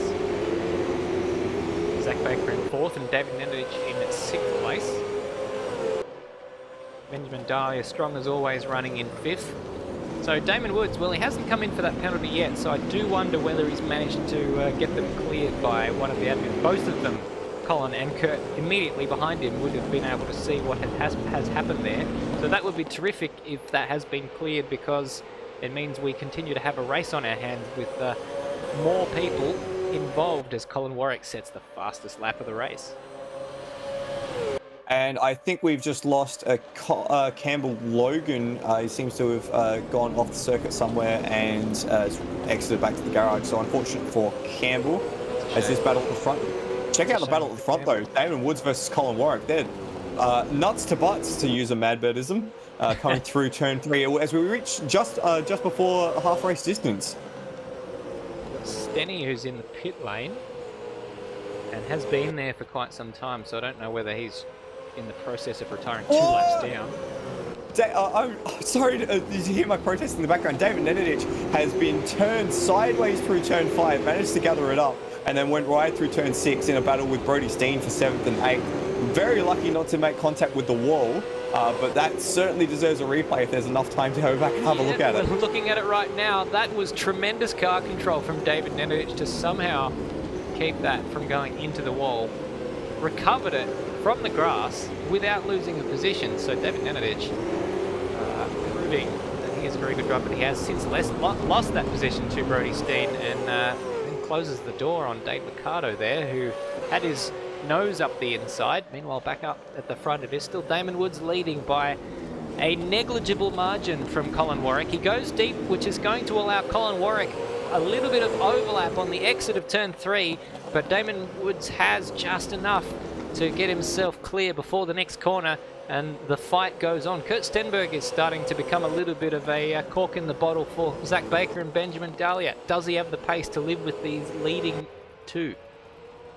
I think Zach's putting a lot of pressure on Kurt at the moment. It means that he can't really drive his own race. He was very wide at turn 2, which invited Zach up the inside for turn 3, but as was the case out the front between Colin and Damon, Kurt was able to just close the door once again as they all file into turn 12. Not quite, a little wide from Kurt. He's run the left rear on the grass, and he's going to have to play defensive going into the last corner, but manages to hold the position. So we've got a battle for the lead once again between Damon Woods and Colin Warwick. A battle for third place. Kurt Stenberg, Zach Baker, and Benjamin Dahlia. 5 different teams represented in this top 5 battle. Colin Warwick is going down the inside. It looked like a little look. It turned into a big look, and a very, very nice move. But can he get it done on the exit? Damon Woods seems to have superior drive, so Colin Warwick struggling with the rears at the moment. So a really good passage of play from those two. And the complicated part of that section of the racetrack is that it curves back to the left. So, big moment for Warwick over the curbs there. He's actually lost 2 or 3 car lengths. Definitely. So let's go on. Just to finish my point, because the track curves back to the left, it actually advantages the person on the outside of the track. They actually have shorter to go. So you kind of lose the overlap very, very quickly there. And that's what happened to Damon Woods. And that's why he's managed to maintain the lead. We get a brand new winner in the Automobilista Supercars Championship tonight. Colin Warwick became a second-time winner this year at the first race tonight. Can we have a first-time winner in race 2 tonight? Incredibly that the pace has just completely dropped away from this race compared to the last race. Remember, we were seeing laps in the 11s. Last lap around, most of these guys are in the high 12s or in the 13s even. So it's very much a more difficult race in terms of lap time from these front group. Yeah, well, they don't have the compulsory pit stop, so this is the longest that they've had to go on tyres in tonight's race. So that is speaking to the fact that they've had to do a bit of tyre conservation, as David Nenadic going side by side with Lewis Wedding, and behind him is that Blackshaw's car. Is that RSM Latino in behind? It is too. Yes, it is. Sideways from David Nenadic. Been seeing this on my second screen. Now we're seeing it on the main screen. All over the track, switching back and forth. Terrific battles up and down the field. This is an angry little battle pack of 5, isn't it? David Nenadic, Lewis Wedding, RSM Latino, Hans Brunswick, and Lachlan Burke. Hans, remember, losing out at the very beginning of the race, and Lachlan Burke actually recovering after taking a pit stop for damage on the first lap of the safety car. So he's done well to get onto the tail of this group, but he looks like he's struggling with tyres though, as he lays a licorice strap down on the ground coming out of that tight hairpin. So Damon Woods leads still from Colin Warwick, who had a bit of a go on the previous lap. Kurt Stenberg has managed just to break away a tiny bit from Zach Baker over the last few laps. Benjamin Daly behind him. A little bit anonymous in this race has been Tyron Wiseman, who's done a terrific job in 6th place. Very, we haven't really seen him because he's been all by himself, but he'll be happy if he can bring that home in 6th. And then Brody Steen in 7th, ahead of Dane Liccardo. And then there's the David Nenadic, Lewis Wedding, Arasim Latino, and Hans Brunswick battle that we've been watching. Only 3 laps to go in this race. It's been very, very quick so far. It's been action-packed, hasn't it? From the very beginning. From the beginning, yes. I did say quick, but as you mentioned, Michael, not so quick in lap times because there is probably a little bit of tyre conservation going on. Or just not sure if you're watching Dave Nenadic and Lewis Wedding battling for 9th and 10th. They were snaking each other across the road, and actually Nenadic has run wide almost into the tyres there. So Lewis Wedding makes that position after having to avoid the block as Nenadic tried to react to the late dive. And Lewis Wedding trying to break the toe fairly early on down the straight. They're all going to follow each other to that side of the racetrack. And Lewis Wedding pretty keen, I would say, to get clear. As you said, he had a fair bit of work to do to get past David Nenadic, and it was one of those sort of overtakes where neither of them troubled the apex terribly much. It was actually a double move for the Ultimate 9 Racing guys, because Hans Brunswick just behind got the move done on RSM Latino as well. Oh, I see what you mean. When you said when you said double move, I thought you meant double move in the braking zone, which is a big naughty no. We don't like a big naughty no. Certainly not. No, it's just both cars from the same team got a position. So double teaming. So David Nenadic. I'll leave that one well enough alone. So Damon Woods continues to hang on. Colin Warwick is doing everything. Someone spun around. We got a spin. That was Lachlan Burke, who's currently in 16th now. No time to think about that though. Colin Warwick in the rear quarter panel of Damon Woods, just rat-a-tat-tat on that rear light. What's the term? Tail light. And can't get the job done. He must be getting exceedingly frustrated. Damon Woods would be counting his lucky stars that those penalties got wiped out. And as a result, we've been able to see an absolutely cracking battle. A lap and a half to go for these two. Can Damon Woods hang on? Colin Warwick is the most recent race winner in Automobilista Supercars. He has 3 wins now if you count his teaming up with Ethan. Can he make it 4? Absolutely side by side into this final sector, down into the braking zone at turn 11. There is a bit of an overlap. Colin Warwick just eased out of the throttle there. He's going to have a go around the outside of the final corner. Very, very deep. He'll get a terrific launch as they begin the final lap of the race. They'll be slipstreaming all the way down the straight. And who can come out the leader? The gap is academic at this point as they fly through turn 1. Damon Woods very defensive once again. Colin Warwick goes deep under brakes. Can he get the switch back to work? Sorry. Woods does well. Oh, you just cut away. Woods does well to hold the apex and continue to hold on to this position. Now, through this section here, Woods has been the better of the 2 cars, as we see the battle in the background as well. Kurt Stenberg a little sideways. Woods has been the better of the 2 cars, but Colin seems to have just a little bit of something as they get onto the faster sections. Warwick using all the road and then some on the exit of turn 6 as they bound over the curbs. It's going to be very, very tight. Great run out of that section for Warwick. He's not quite as close as he was last time. Woods goes defensive once again. Yeah, absolutely. Telegraphed that move, didn't he? Very, very early on, straight to the inside. Yeah, there was a lapped car on the inside there who was spun off, so that was a one less opportunity for Colin Warwick to try and pass Damon Woods. It's going to be an absolute drag race. Damon Woods, if he can think about it, will be trying to sit Colin Warwick up on the grass, but it is going to be Damon Woods who takes the win from Colin Warwick. We have another race winner in Kurt Stenberg. Zach Baker got past Kurt Stenberg at the end for that final spot on the podium, and Benjamin Dahlia will finish 5th, so Kurt Stenberg off the podium. We didn't quite see what happened there, but Damon Woods, your race winner. Well done, Damon. Well done to hold off that challenge from Colin Warwick late on in the race. Rounding up the top 5 was Benjamin Dahlia, then Tyron Wiseman, Brody Steen in 7th, Dane Liccardo 8th, Hans Brunswick in 9th place, Lewis Wedding in 10th, the pair of the 9-9 racing cars there.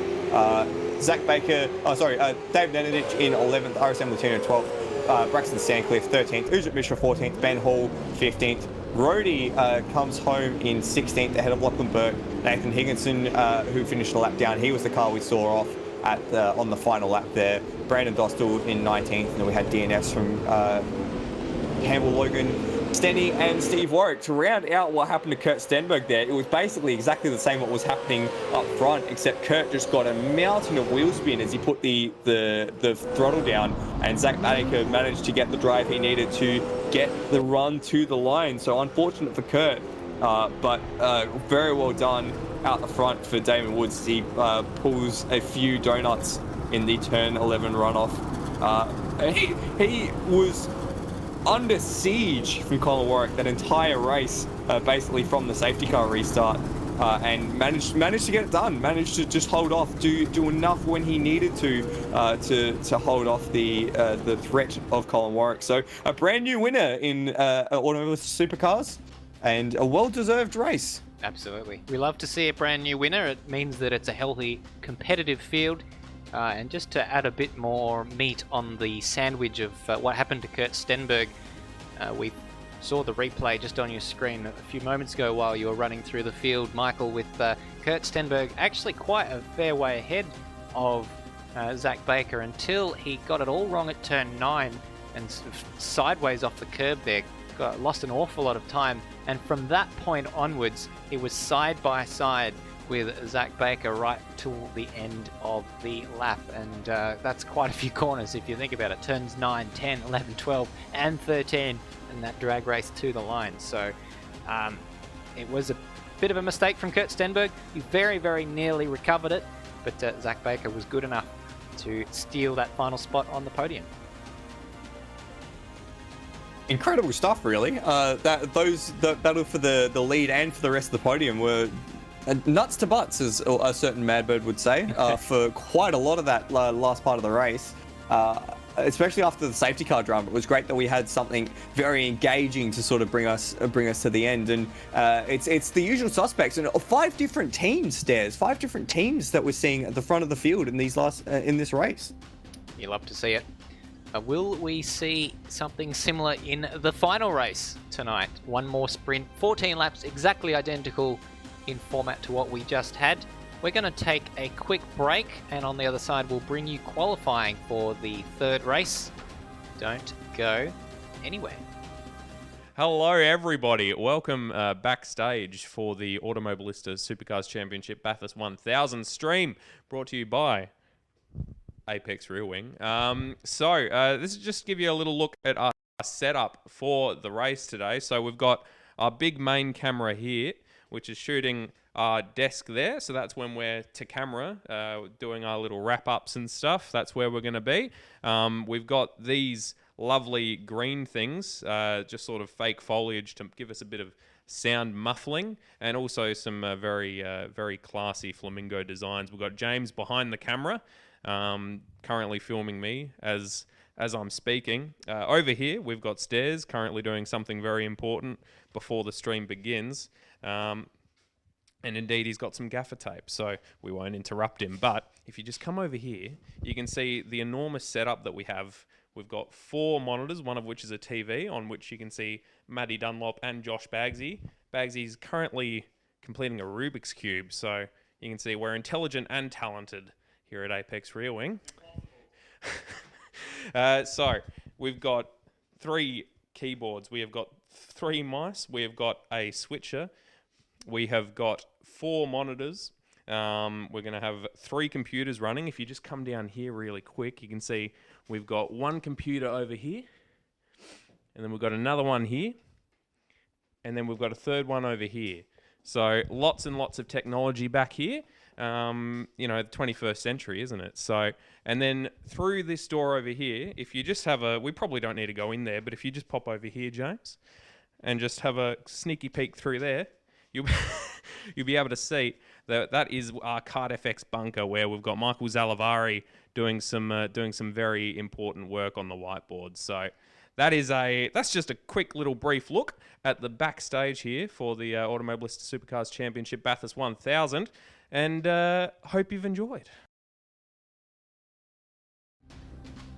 Welcome back, everyone. Memories of our previous Bathurst 1000 with Madbird giving us a little bit of a tour of our setup, a studio that we are no longer using as we've sort of moved on from that place, and sort of in a state of flux at the moment as we build the new one, but very much looking forward to that new that next Bathurst 1000, where we will aim to build on what we've been working on the last few years with that broadcast.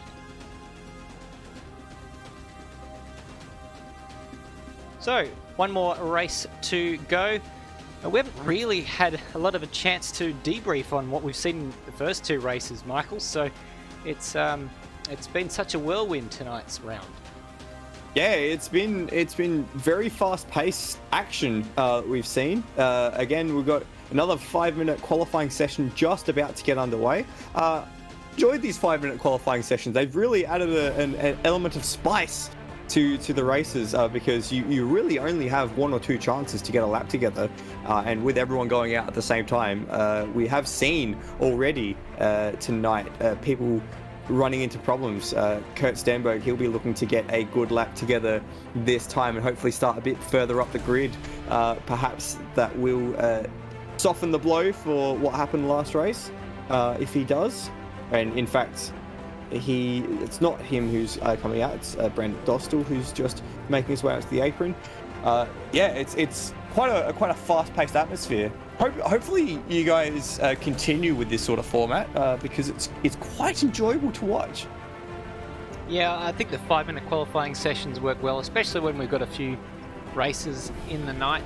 But, we don't want to spend too much time in qualifying on a night where time is limited, because the racing is what we really want to see. So the longer the qualifying session is, the more the grid kind of normalizes itself, and a normal grid doesn't necessarily produce good racing. It's often said that one of the fundamental problems with racing is that we tend to line the cars up from front to back, fastest to slowest, and usually if you do that and you have a dull race, there's it's a pretty obvious reason why. That's Stenberg right at the back of the snake, coming out of the pits at the moment. And yeah, interestingly though, Zach Baker, who's sitting on the apron, has yet to leave the pits. I wonder if he's waiting to go now, so he's giving himself a lot more room than Kurt Stenberg did to those guys ahead. Just on that note, Stairs, something that a friend of mine says whenever I talk to him about racing is that they should qualify people in reverse order, put the fastest people at the back, so that way they have to do, because they're the ones that need the least help. Sorry to cut across you there. Benjamin Daly has just been served off by, I think it's David Nenadic in the ZB car on the outlap, who clearly was much more wanting of track position than Dahlia was in the first lap of this qualifying session, and he's then gone off on the exit of turn 11 and turn 12, but he has managed to stay ahead. Benjamin Dahlia now trying to find himself a bit of space so he doesn't catch up to Nenadic. Well, Nenadic will be the first one to set a lap. He comes across the line to start his first flyer, and then it is Benjamin Dahlia and Damon Woods. So they will be the first ones to really hit the track in anger. Then it gets very congested very quickly. So Devin Nenadic struggling on the rears as he braked for turn 2, and he got it stopped. It looked quite good actually. So David Nenadic, did he just tag the wall there as he came through turn 4, turn 5? This whole sequence here, you got to take a little bit of curb, but not too much. You can't get too greedy, or you can end up having a an accident straight into the wall. This is the part of the track here where Kurt Stenberg made a mistake on the last lap of the previous race and handed the position to David Nenadich's teammate Zach Baker. In behind is Benjamin Dahlia, who set a fastest first sector. Fastest middle sector goes to Lachlan Burke currently. Lots of times coming up on our screen as David Nenadich round the final corner.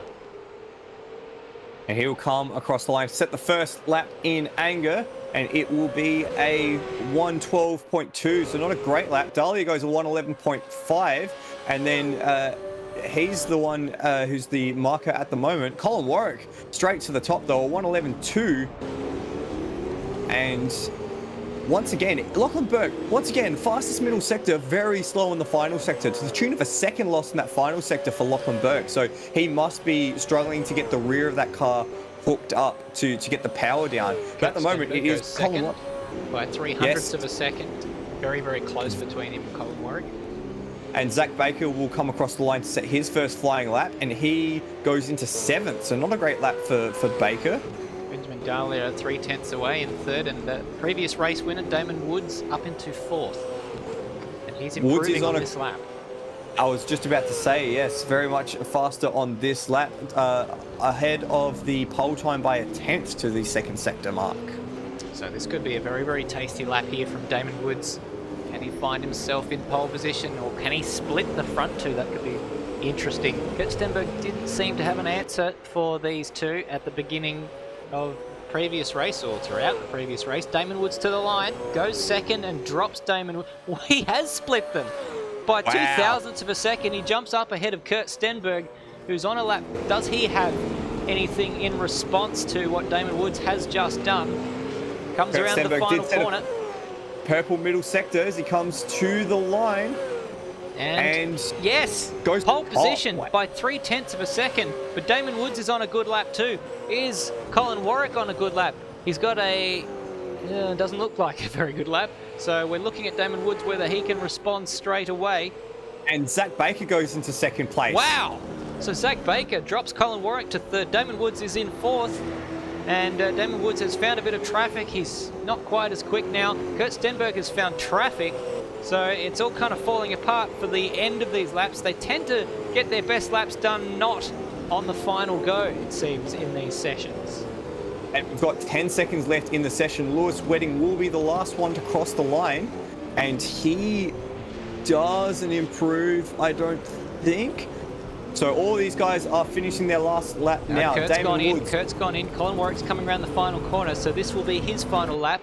So Kurt Woods can't improve on a 10.9. Woods is... Woods improves, but doesn't improve his position. Warwick can't improve. doesn't improve. RSM Latino will be the next to come across the line.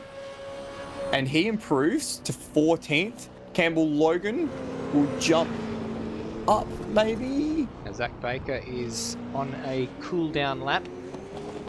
So Campbell Logan is on a personal best lap at the moment, but it looks like he jumped into 6th. Campbell Logan jumped into 6th on his lap, so he's gotten ahead of Lachlan Burke and Brody Steen. Steen comes to the line. Can he answer that? No, he can't. And I think that will be everyone. We got Wedding finishing a lap by the looks of it. He's currently sat up in 12th. Can he find himself up into the top 10? He's very, very tight, close behind his teammate Hans Brunswick for Ultimate 9 Racing. Can he get the better of his teammate in that little battle? No, he can't. He was a little bit faster on that lap, but not enough to improve his position. And I think we've just got... And that's Colin it. Warwick's That's on a cool down lap. So, yep, that's it. That's all she wrote for this qualifying session. Kurt Stenberg back on pole position from Zach Baker. And Colin Warwick in 3rd, ahead of Damon Woods in 4th place. the first qualifying lap in the 10s for Kurt Stenberg, a 10.949. And then the next three, Zach Baker, Colin Warwick, Damon Woods, separated by 5 or 600ths of a second. So very, very tight stuff at the head of the field. Campbell Logan, a great lap sees him in 6th place. So look for him to hopefully have a better race than last race. We saw him retire out of the last race. So stories are plenty in the top half of this field. can we see another brand new race winner in the Automobilista Oh. Supercars Championship? We've just seen Zach Baker get the better of Kurt Stenberg in the final lap of the second race tonight. Could he go one better and get ahead of Kurt Stenberg for the win? Well, that would be two Has better, actually. Zach Baker not won a race in Automobilista No. Supercars? They've had the I pace. find that very surprising. Yes, they've been there or thereabouts. They were for a long time the fastest car on track during the 2019 Bathurst 1000, which I think just the way the safety cars fell for them, that, you know, if it had gone a different way, they very much could have won that race. It didn't go their way. They still have the fastest lap record for Automobilista Supercars at Bathurst, and that was Zach Baker driving the car at the time for ZB. So he's got that accolade, which is definitely nothing to sneeze at, but doesn't have a race win on the board yet.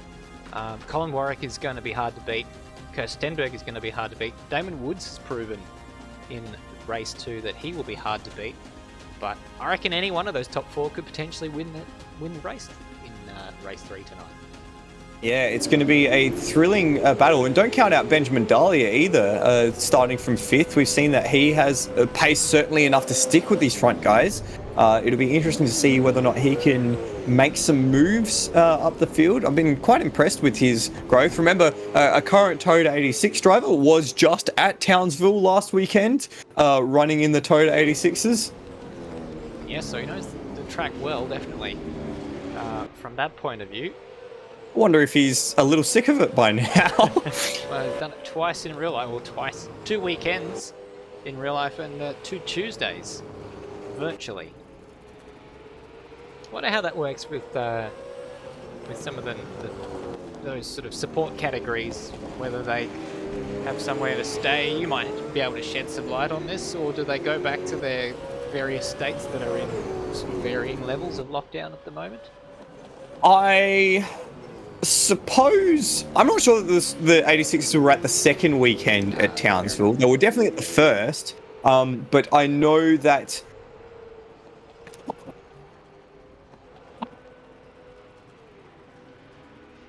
Are you going to leave me hanging there? You know that. I have a feeling Floodman, Michael Zalavari's internet has just dropped momentarily and we can't quite hear him. Have you got us, Michael?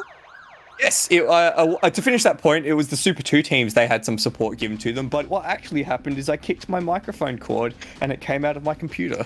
Not for the first time tonight. That happened No. briefly before we got going. So, good to know that it wasn't a technical issue on my side. Goodness, we've had some in the last couple of rounds, but try our best to make that as invisible as possible to everyone. Quick reminder of this racetrack. Getting sick of this graphic, aren't we? This is the details of the Townsville Street Circuit, this 2.85 kilometre clockwise circuit, a street circuit which bears many resemblances to some of the classic street circuits of Australian motorsport, and well, it itself is one of them. Hope we can get Newcastle back on the calendar at some point.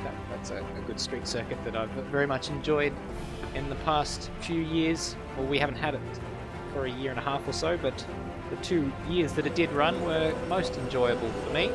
Let's go through the grid. Michael, you've had a go at it the last few times, so I'm going to take you through this time. Kurt Stenberg will start from pole position for Trans-Tasman Racing alongside Zach Baker, who's having a really good run of form lately, and that was an extraordinarily good qualifying session for him. Still winless, to Michael Zalavari's tremendous surprise. Colin Warwick in 3rd place. Can he make it 2 wins from 3 races? And Damon Woods, can he make it 2 wins from 3 races? Both starting on the 2nd row, winners from race 1 and 2. Benjamin Dahlia, who we were just talking about, who has raced around here in the Toyota 86s, he'll start in 5th place, ahead of Campbell Logan. Good qualifying session for the privateer up in 6th there. And then Lachlan Burke, who seems to have been struggling with tyre wear throughout the night. He starts out of 7th place. Brody Steen up into the top 10 for Race on Oz in that beautiful number 13 Mustang. Gudrit Mishra, huge props to him for all Australian races, up into 9th for very good qualifying session for him. He'll start ahead of Tyrone Wiseman in 10th place, and then behind him we've got Hans Brunswick, who occupies the 6th row of the grid with his teammate Lewis Wedding from Ultimate 9 Racing.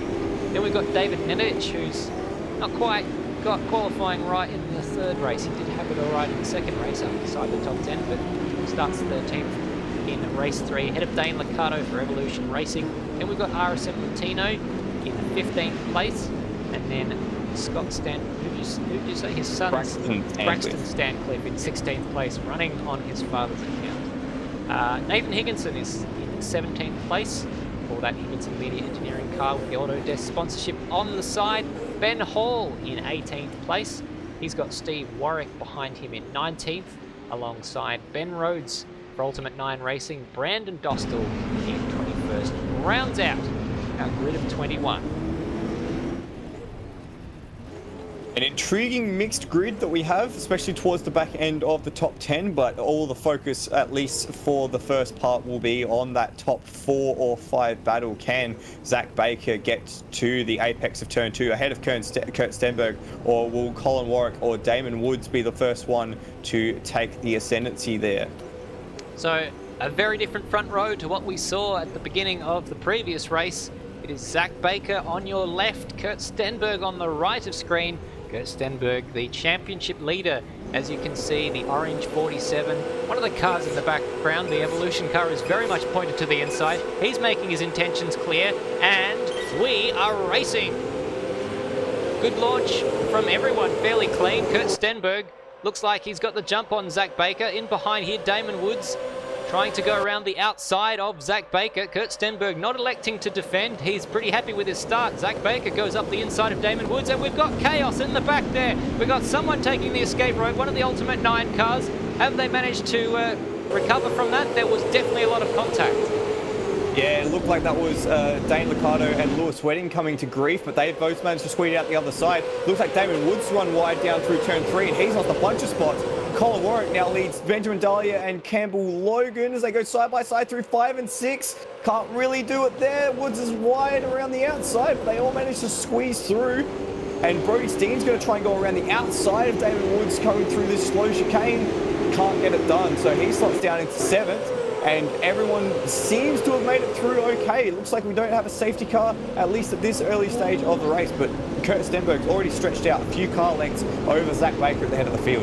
And Brody Steen there just chasing Tyrone Wiseman across the road. He was trying to go down the inside, and Brody was not having any of it.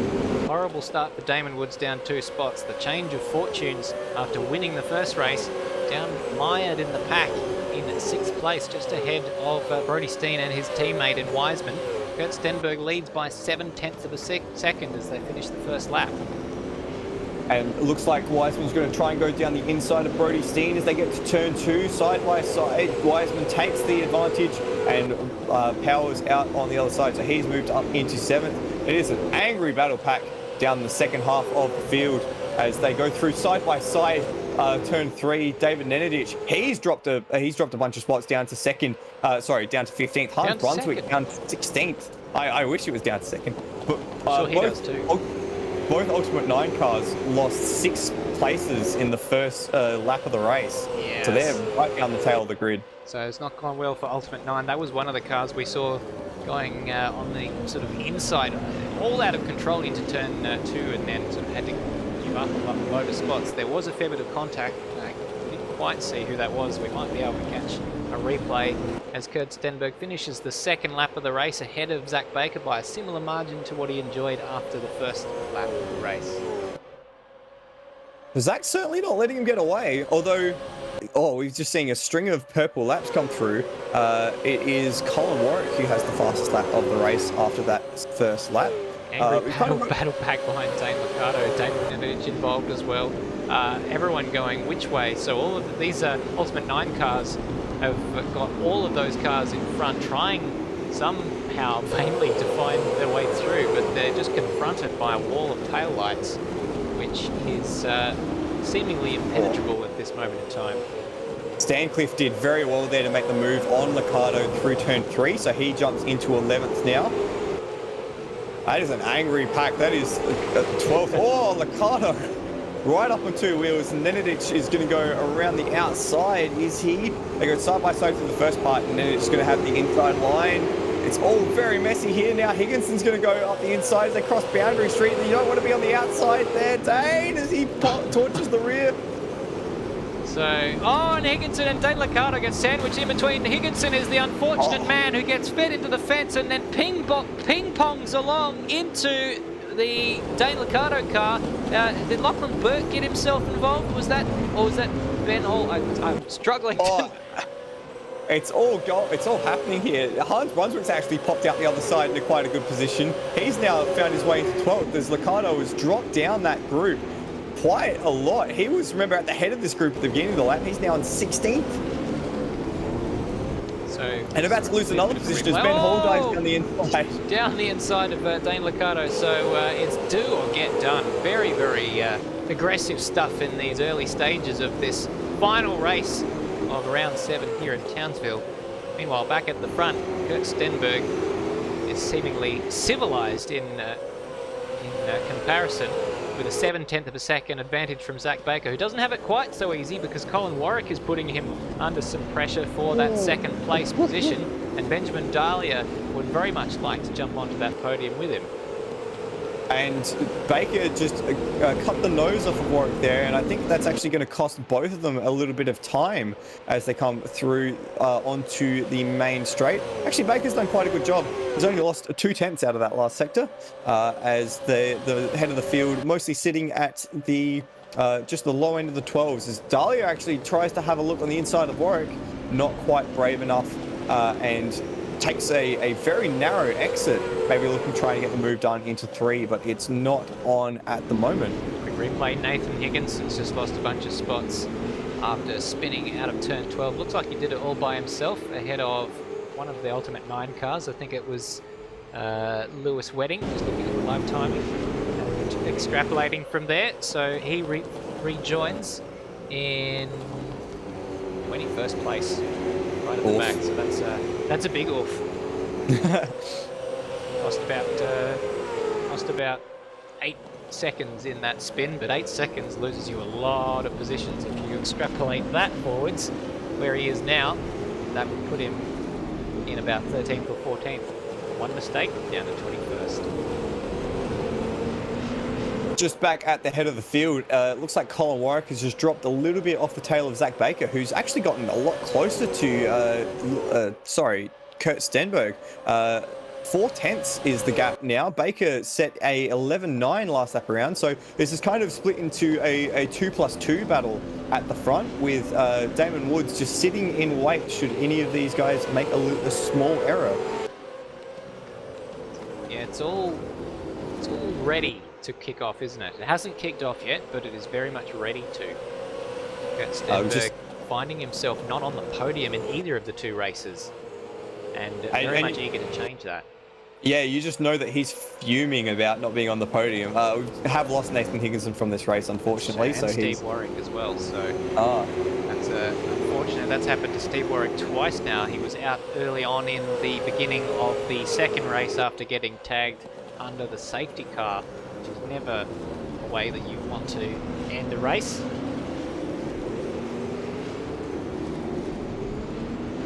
Didn't see what happened to him in this race to end his race. Got another little tasty battle pack forming, headed up by Campbell Logan, who's held on to his starting place of 6th position. He has Tyrone Wiseman and Brody Steen and Lachlan Burke in this little train behind him from 6th to 9th position. So a tasty string of Mustangs behind. Change for the lead. Kurt Stenberg has made a mistake. Kurt Stenberg has made a mistake down at turn 2, and Zach Baker is through into the lead. Let's see if we can catch a replay of what happened to Kurt Stenberg. He was a long way clear. Zach's... Sorry. Zach's also made a mistake coming out of turn 3. Colin Warwick, he's gone straight off into the grass. So that's another wild moment for the top 4. And Zach Baker's going to take the lead, and Dahlia's going to go into 2nd. So what on earth is going on here in this race? All of a sudden, the top 2 has been inverted. So Kurt Stenberg's back in 3rd. We'll see if we can catch a replay of what happened here. So this is Colin Warwick trying to make the move on Zach Baker, but very much ambition ahead of Adhesion there. Through into the grass. Did very well to rejoin that, only losing a couple of positions. He's still there, very much in track position as Benjamin Dahlia smells his first victory potentially in the Automobilista Supercars Championship. I know that the admins will very much be getting their noses out of joint thinking, well, I want to win this race, but surely they must have a little bit of a sense of pride that these new up-and-comers are potentially winning races. Well done by Dostal, who just came through the pits to get out of the way there, as they all go very deep into one. It's a 5-car battle pack now. Zach Baker, Benjamin Dahlia. But Damon Woods has brought himself back into this with everyone battling so hard. I think we just saw Brandon Dostal spin in the back of that shot as well. So he's had a rough few moments, has Brandon Dostal, as this group goes through the fast section. Just checking out behind, it looks like we've lost one of the drivers from that second group. Yes. Oh no, Brody Steen's coming to the pits, which is very intriguing. Oh, so that's probably an unplanned pit stop to fix some damage by the sounds of it. So we have now lost Brandon Dostal, becomes our 4th DNFer. They're falling thick and fast from this race. Stenberg's in trouble here. He's has to go defensive. Warwick's going to cut back on the inside. There's a little bit of a touch as Warwick has the inside line. It was all set up because Stenberg was very deep into 12 and got a wheel on the grass. But Stenberg does prevail for the moment. We have 5 laps left of this race. It is Zach Baker from Benjamin Dahlia, from Kurt Stenberg and Colin Warwick. That might stop around. Colin Warwick is trying to outbrake Kurt Stenberg. Kurt Stenberg will try and drive around the outside. They both have a little bit of contact. Every lap this goes on, this helps Benjamin Dahlia and Zach Baker, who are both vying for their first win in this series, as Colin Warwick is up the inside once again of Kurt Stenberg, right behind Damon Woods, who's ready to pick up the scraps. He's the man who beat them all in the first of these sprint races. So they're now about 0.4 of a second behind. It feels like more than that. It looks like more than that. Absolutely, especially considering how tight these races have been. That is an absolute age as Woods manages to keep it all pointing in the right direction, but he's lost a few car lengths now. This is intriguing stuff right at the very top. We've got a little bit of lap traffic just on the horizon as well. Yeah, so could that play into it? It's it's the 17th place car of Brody Steen, so it's not necessarily a slow car, but he definitely will be aware that the leading cars are coming through. So Zach Baker once again leads them across, only enjoys a 0.3 of a second advantage over Benjamin Dahlia, the young Formula Ford champion in Victoria in 2019 and now currently racing in the Toyota 86 series.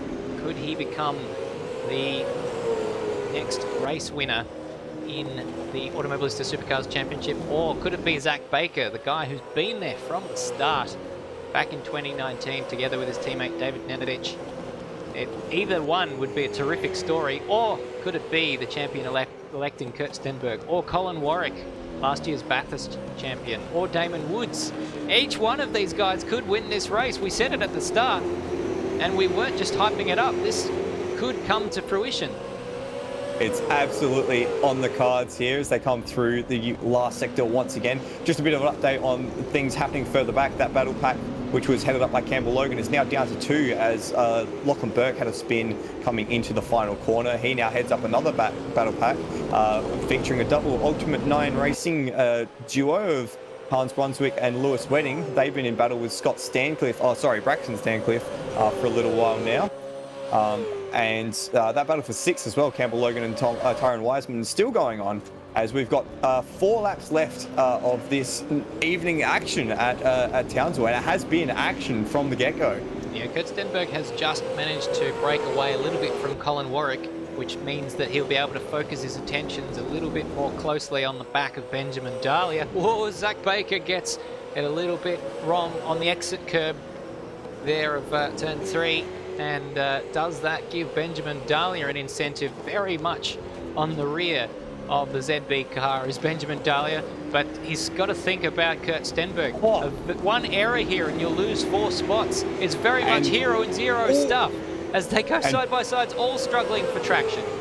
Yeah, Baker just made that little error, got very deep into the chicane. There's a touch. Baker's gone wide. Dahlia's going to go on the inside. Stenberg's going to try and split the difference. It's now Dahlia into the lead as we come to the last corner. Can he hold off and consolidate that position?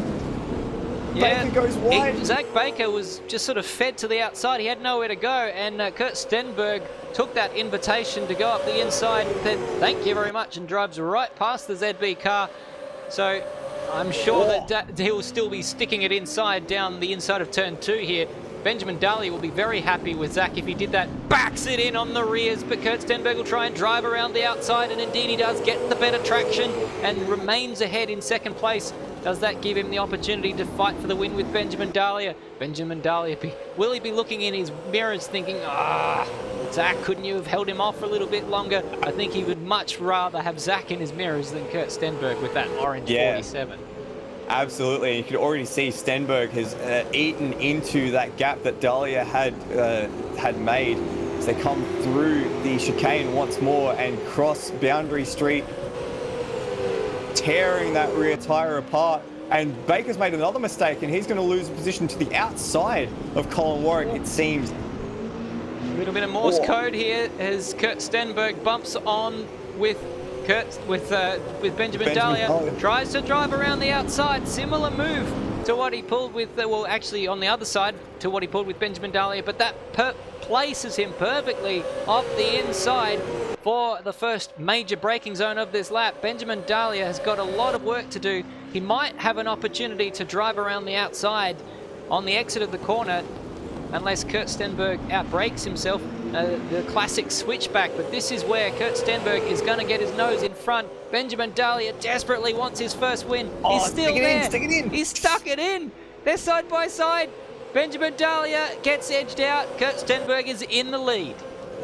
Dahlia, he could have gone just a little deeper under brakes there and he would have absolutely taken the corner away from Stenberg, but that is Stenberg's experience and pace showing out once again. He takes the lead. We are a lap and a half away from the end of the race. Zach Baker has dropped away. He's coming under fire from Colin Warwick, and Damon Woods has not been able to get out of that 5th position, but look at Dahlia. He's incentivized. He wants this win. He goes to the inside and he's going to pull it up. Is he? Yes, he is. Is he going to squeeze Kurt out?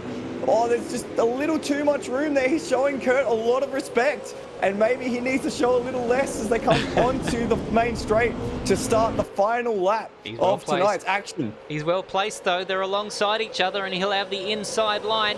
If he can just get a little bit of maybe side draft, I don't even know if that's modelled in the game. Behind, Zach Baker is still managing to keep Colin Warwick at bay for that final spot on the podium. But Benjamin Dahlia will have the inside. Colin Warwick is completely out of control, but he gets it stopped. That was a mother of all dive bombs, and he gets the job done on Zach Baker. No, he doesn't. Zach Baker's edged his way in front. That was desperation from Colin Warwick, who wanted the pole. Meanwhile, Benjamin Dahlia and Kurt Stenberg still side by side, but Kurt Stenberg by a nose still has it. He's very tight to the inside. Can Benjamin Dahlia drive around the outside? Sticks his nose in on the inside, but doesn't get the drive, and Kurt Stenberg still ahead. Benjamin Dahlia's got Zach Baker behind. This is giving car lengths to Kurt Stenberg. Can Kurt Stenberg hold it together? This is where I nearly said a bad word at the end of the previous race, but that was when he found his way off the podium. It's going to be Kurt Stenberg unless he makes a mistake in the last corner.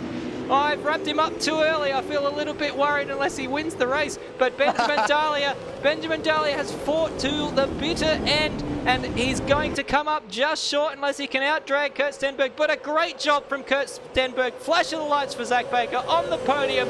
What a finish.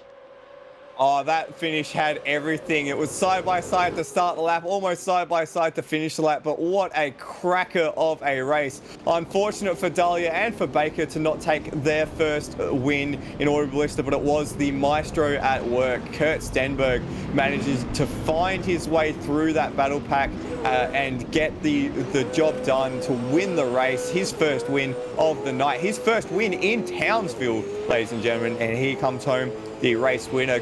Campbell Logan came home for 6th place. Tyrone Wiseman was held off. He finished 7th. Hans Brunswick headed up that next group. He was 8th. Braxton Sandcliffe in 9th. Lachlan Burke dropped down to 10th. RSM Latino 11th. Dane Liccardo 12th. Ben Hall 13th. Rhodey, a great result for him, up in 14th. David Nenadic will cross the line in 15th. Brody Steen setting the fastest lap of the race. He had problems early on and will finish in 16th. And Lewis Wedding seems to have finished the race in 17th, a lap down. So something happened to Lewis that we didn't see, but out front it was a titanic battle between the top 5. And we called it right at the very head of the race. The battle would be the top 5, and it absolutely was. A titanic battle, an incredible battle. You certainly didn't know who was going to win right until the very end of that race. No, I mean, I must apologise to Kurt Stenberg if I sounded like I was barracking against him, but, you know, you just, as a commentator, you really like to see new people win races. But it was a terrific drive from Kurt Stenberg. It didn't look like he was going to be able to do it. He was sort of back there in third. He hadn't finished on the podium all night. And so well, actually, I beg your pardon, he had finished, I think he finished second in the first race. So I think I made a mistake in saying that earlier in the night. So apologies to Kurt for that. But he fell off the podium towards the back end of the second race of the night. But gets his first win in Townsville, as you said there, out of 5 races that we've had here over the 2 weeks. And it was a terrific job. A terrific job, of course, from both Benjamin Daly and Zach Baker to hold him off for so long as well. Yeah, it was a thrilling finish. Baker had it all to do when he made that little mistake coming out of the tight chicane there. That really just set off a chain reaction that just exploded the top half of the top group of the field. It was incredible stuff. You love to see it. You love to see just that great battling and great respect from all of them. No one was into the side of each other. No one was into the back of each other. It was just great racing and well executed. And yeah, in the end, it was the experience that prevailed with Stenberg taking the victory. 100%, and that makes it 3 different winners in 3 of tonight's races. So it was Colin Warwick making a bit of a redemption run in the first race of tonight with that victory that eluded him last week, with Luke Rosella taking both of them. In the second race, we saw the young blood Damon Woods taking his first victory in the Automobilista Supercars Championship, and then Kurt Stenberg getting his first win in 2 rounds to come home and extend his championship lead at the front. So what a terrific night of racing we've witnessed, Michael. Absolutely right, Stairs. And we have Kurt Stenberg in the broadcast booth with us. Kurt, a cracking finish to a night of racing. It was a bit of a topsy-turvy night for you, but let's just focus on that last race. What a finish. Just take us through the last 3 or 4 laps there.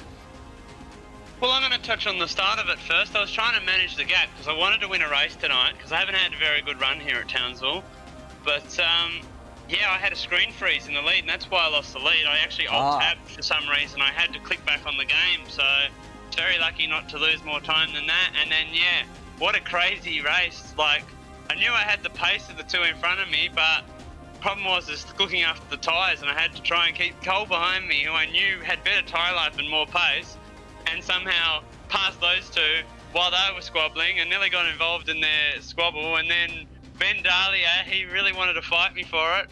Kind of feel bad because he was going for his first win, but at the same time I was very hungry to get a victory because it's been a lean spell here at Townsville, but it's good to be back on the top step. Yeah, well, thank you for reminding us about your little mishap down at Turn 2. We'd completely forgotten about it. There's so much great racing to talk about. Townsville hasn't been, as you mentioned, the best place for you this little spell. How satisfying is it to come away from tonight's action with a podium in the first race and a win to round it out?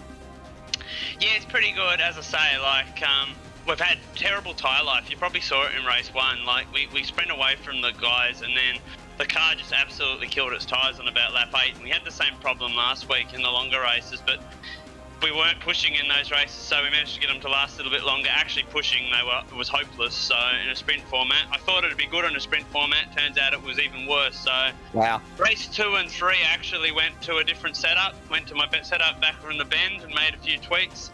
to try and make that good, and I basically, when I qualified 7th, went, that's an experimental race, we'll just throw a setup at it, see what it does. Made some changes for the last one and got the win, so it's been a bit of work to try and actually get there as well, so it is pretty satisfying to pull it together finally. Congratulations. And just finally, a comment on that last race. How cool is it to battle with a bunch of new names? You know, Benjamin Dahlia up the front, Zach Baker right in the battle, Damon Woods, all 5 of you guys with Colin Warwick as well in that battle, showing each other immense respect. How much fun and how satisfying is it to be battling with new drivers, new cars up the front of the field, and still having that same breadth of talent and that same breadth of respect for each other at the top? Oh, it's awesome. It's awesome that we've got some challenges. Like the start of the year was a bit lean with just Luke, Cole and I sort of being in a class of our own. But these guys, I mean, Zach's been around a long time and he's been fast for a long time in the series, but he's really come on strong since pretty much Hidden Valley. And Ben's hit his straps. Like, he was fast last year in Super 2 and now he's actually challenging for the win. So it's good to have those two. And, well, Damon's come out of nowhere in the past 2 weeks, and it's good to be able to race him too. All of them are very good races, and like I know Ben races in real life in Toyota 86s, and I saw that on display with his racecraft. So yeah, awesome to be able to race those guys, and I hope it continues for the next few rounds, because that's what we want. That's the kind of racing we want. It's very hard to get a result at the minute, so yeah, look forward to some more battles when we get to QR. I think it's the next one. Yeah, it's a great racing until they start taking points off you. Is that right? Yeah, that's it. Well, you know, I'm in charge of that, so. Brilliant. Thank you very much, Kurt. Congratulations on your win on the race 3 tonight. All right, thanks, guys. Do we want to see if we can find the other podium sitters, or we'll interview Cole while he's here, Colin Warwick. Colin, great race in race 1, taking the win with the undercut and with better tyre life. We thought that you were struggling at the beginning of that race, but it turned out to be a masterstroke. Just take us through that strategy. Yeah, thanks, guys. I knew I run a different setup probably to Stanny, and the tyres take a little bit longer to come on, so I knew if I just held probably a little bit of a gap and then pit early and then undercut with a really good time, I knew that I could probably jump him, but I didn't expect to win by that much. I thought he was going to come back harder than he did, but yeah, he ran out of tyres in the end. So. And something else you might not have realised is he actually got passed on the exit of the pit lane by Zach Baker, so he had to actually fight through that as well. A little bit of a... Well, I mean, I don't want to say a little bit of an anonymous night for you after that, but a 2nd place in race 2 and then a 4th in race 3, it certainly turned into a great battle for the minor standings across the rest of the night. Yeah, no, I really enjoyed race 3. That was very fun, even though, yeah, 4th place isn't probably something to harp about, but no, it was really fun. And yeah, race 2 was an awesome battle with Damon. I held back a little bit to try and save some tyre, because I thought, I'll have a bit better tyre life. But every time I went for a move, he knew when I was going to do it. So yeah, that was really awesome. And I'll pose the same question to you then. How cool is it to fight these newer guys up the front, the Benjamin Dahlias, the Damon Woods, and not that Zach Baker's a newer guy to the front of the field, but certainly someone who's up there a lot more consistently now. Yeah, no, it's good. It's interesting to see the different kinds of racecraft between everyone. Like, everyone's really good, but just the way some people react to certain things and stuff like that, it's really cool. And it's probably a really hard track to pass at Townsville, because there's always a chance to go back underneath. So yeah, no, it was really good. I enjoyed battling everyone, and it's good to see some more guys at the front.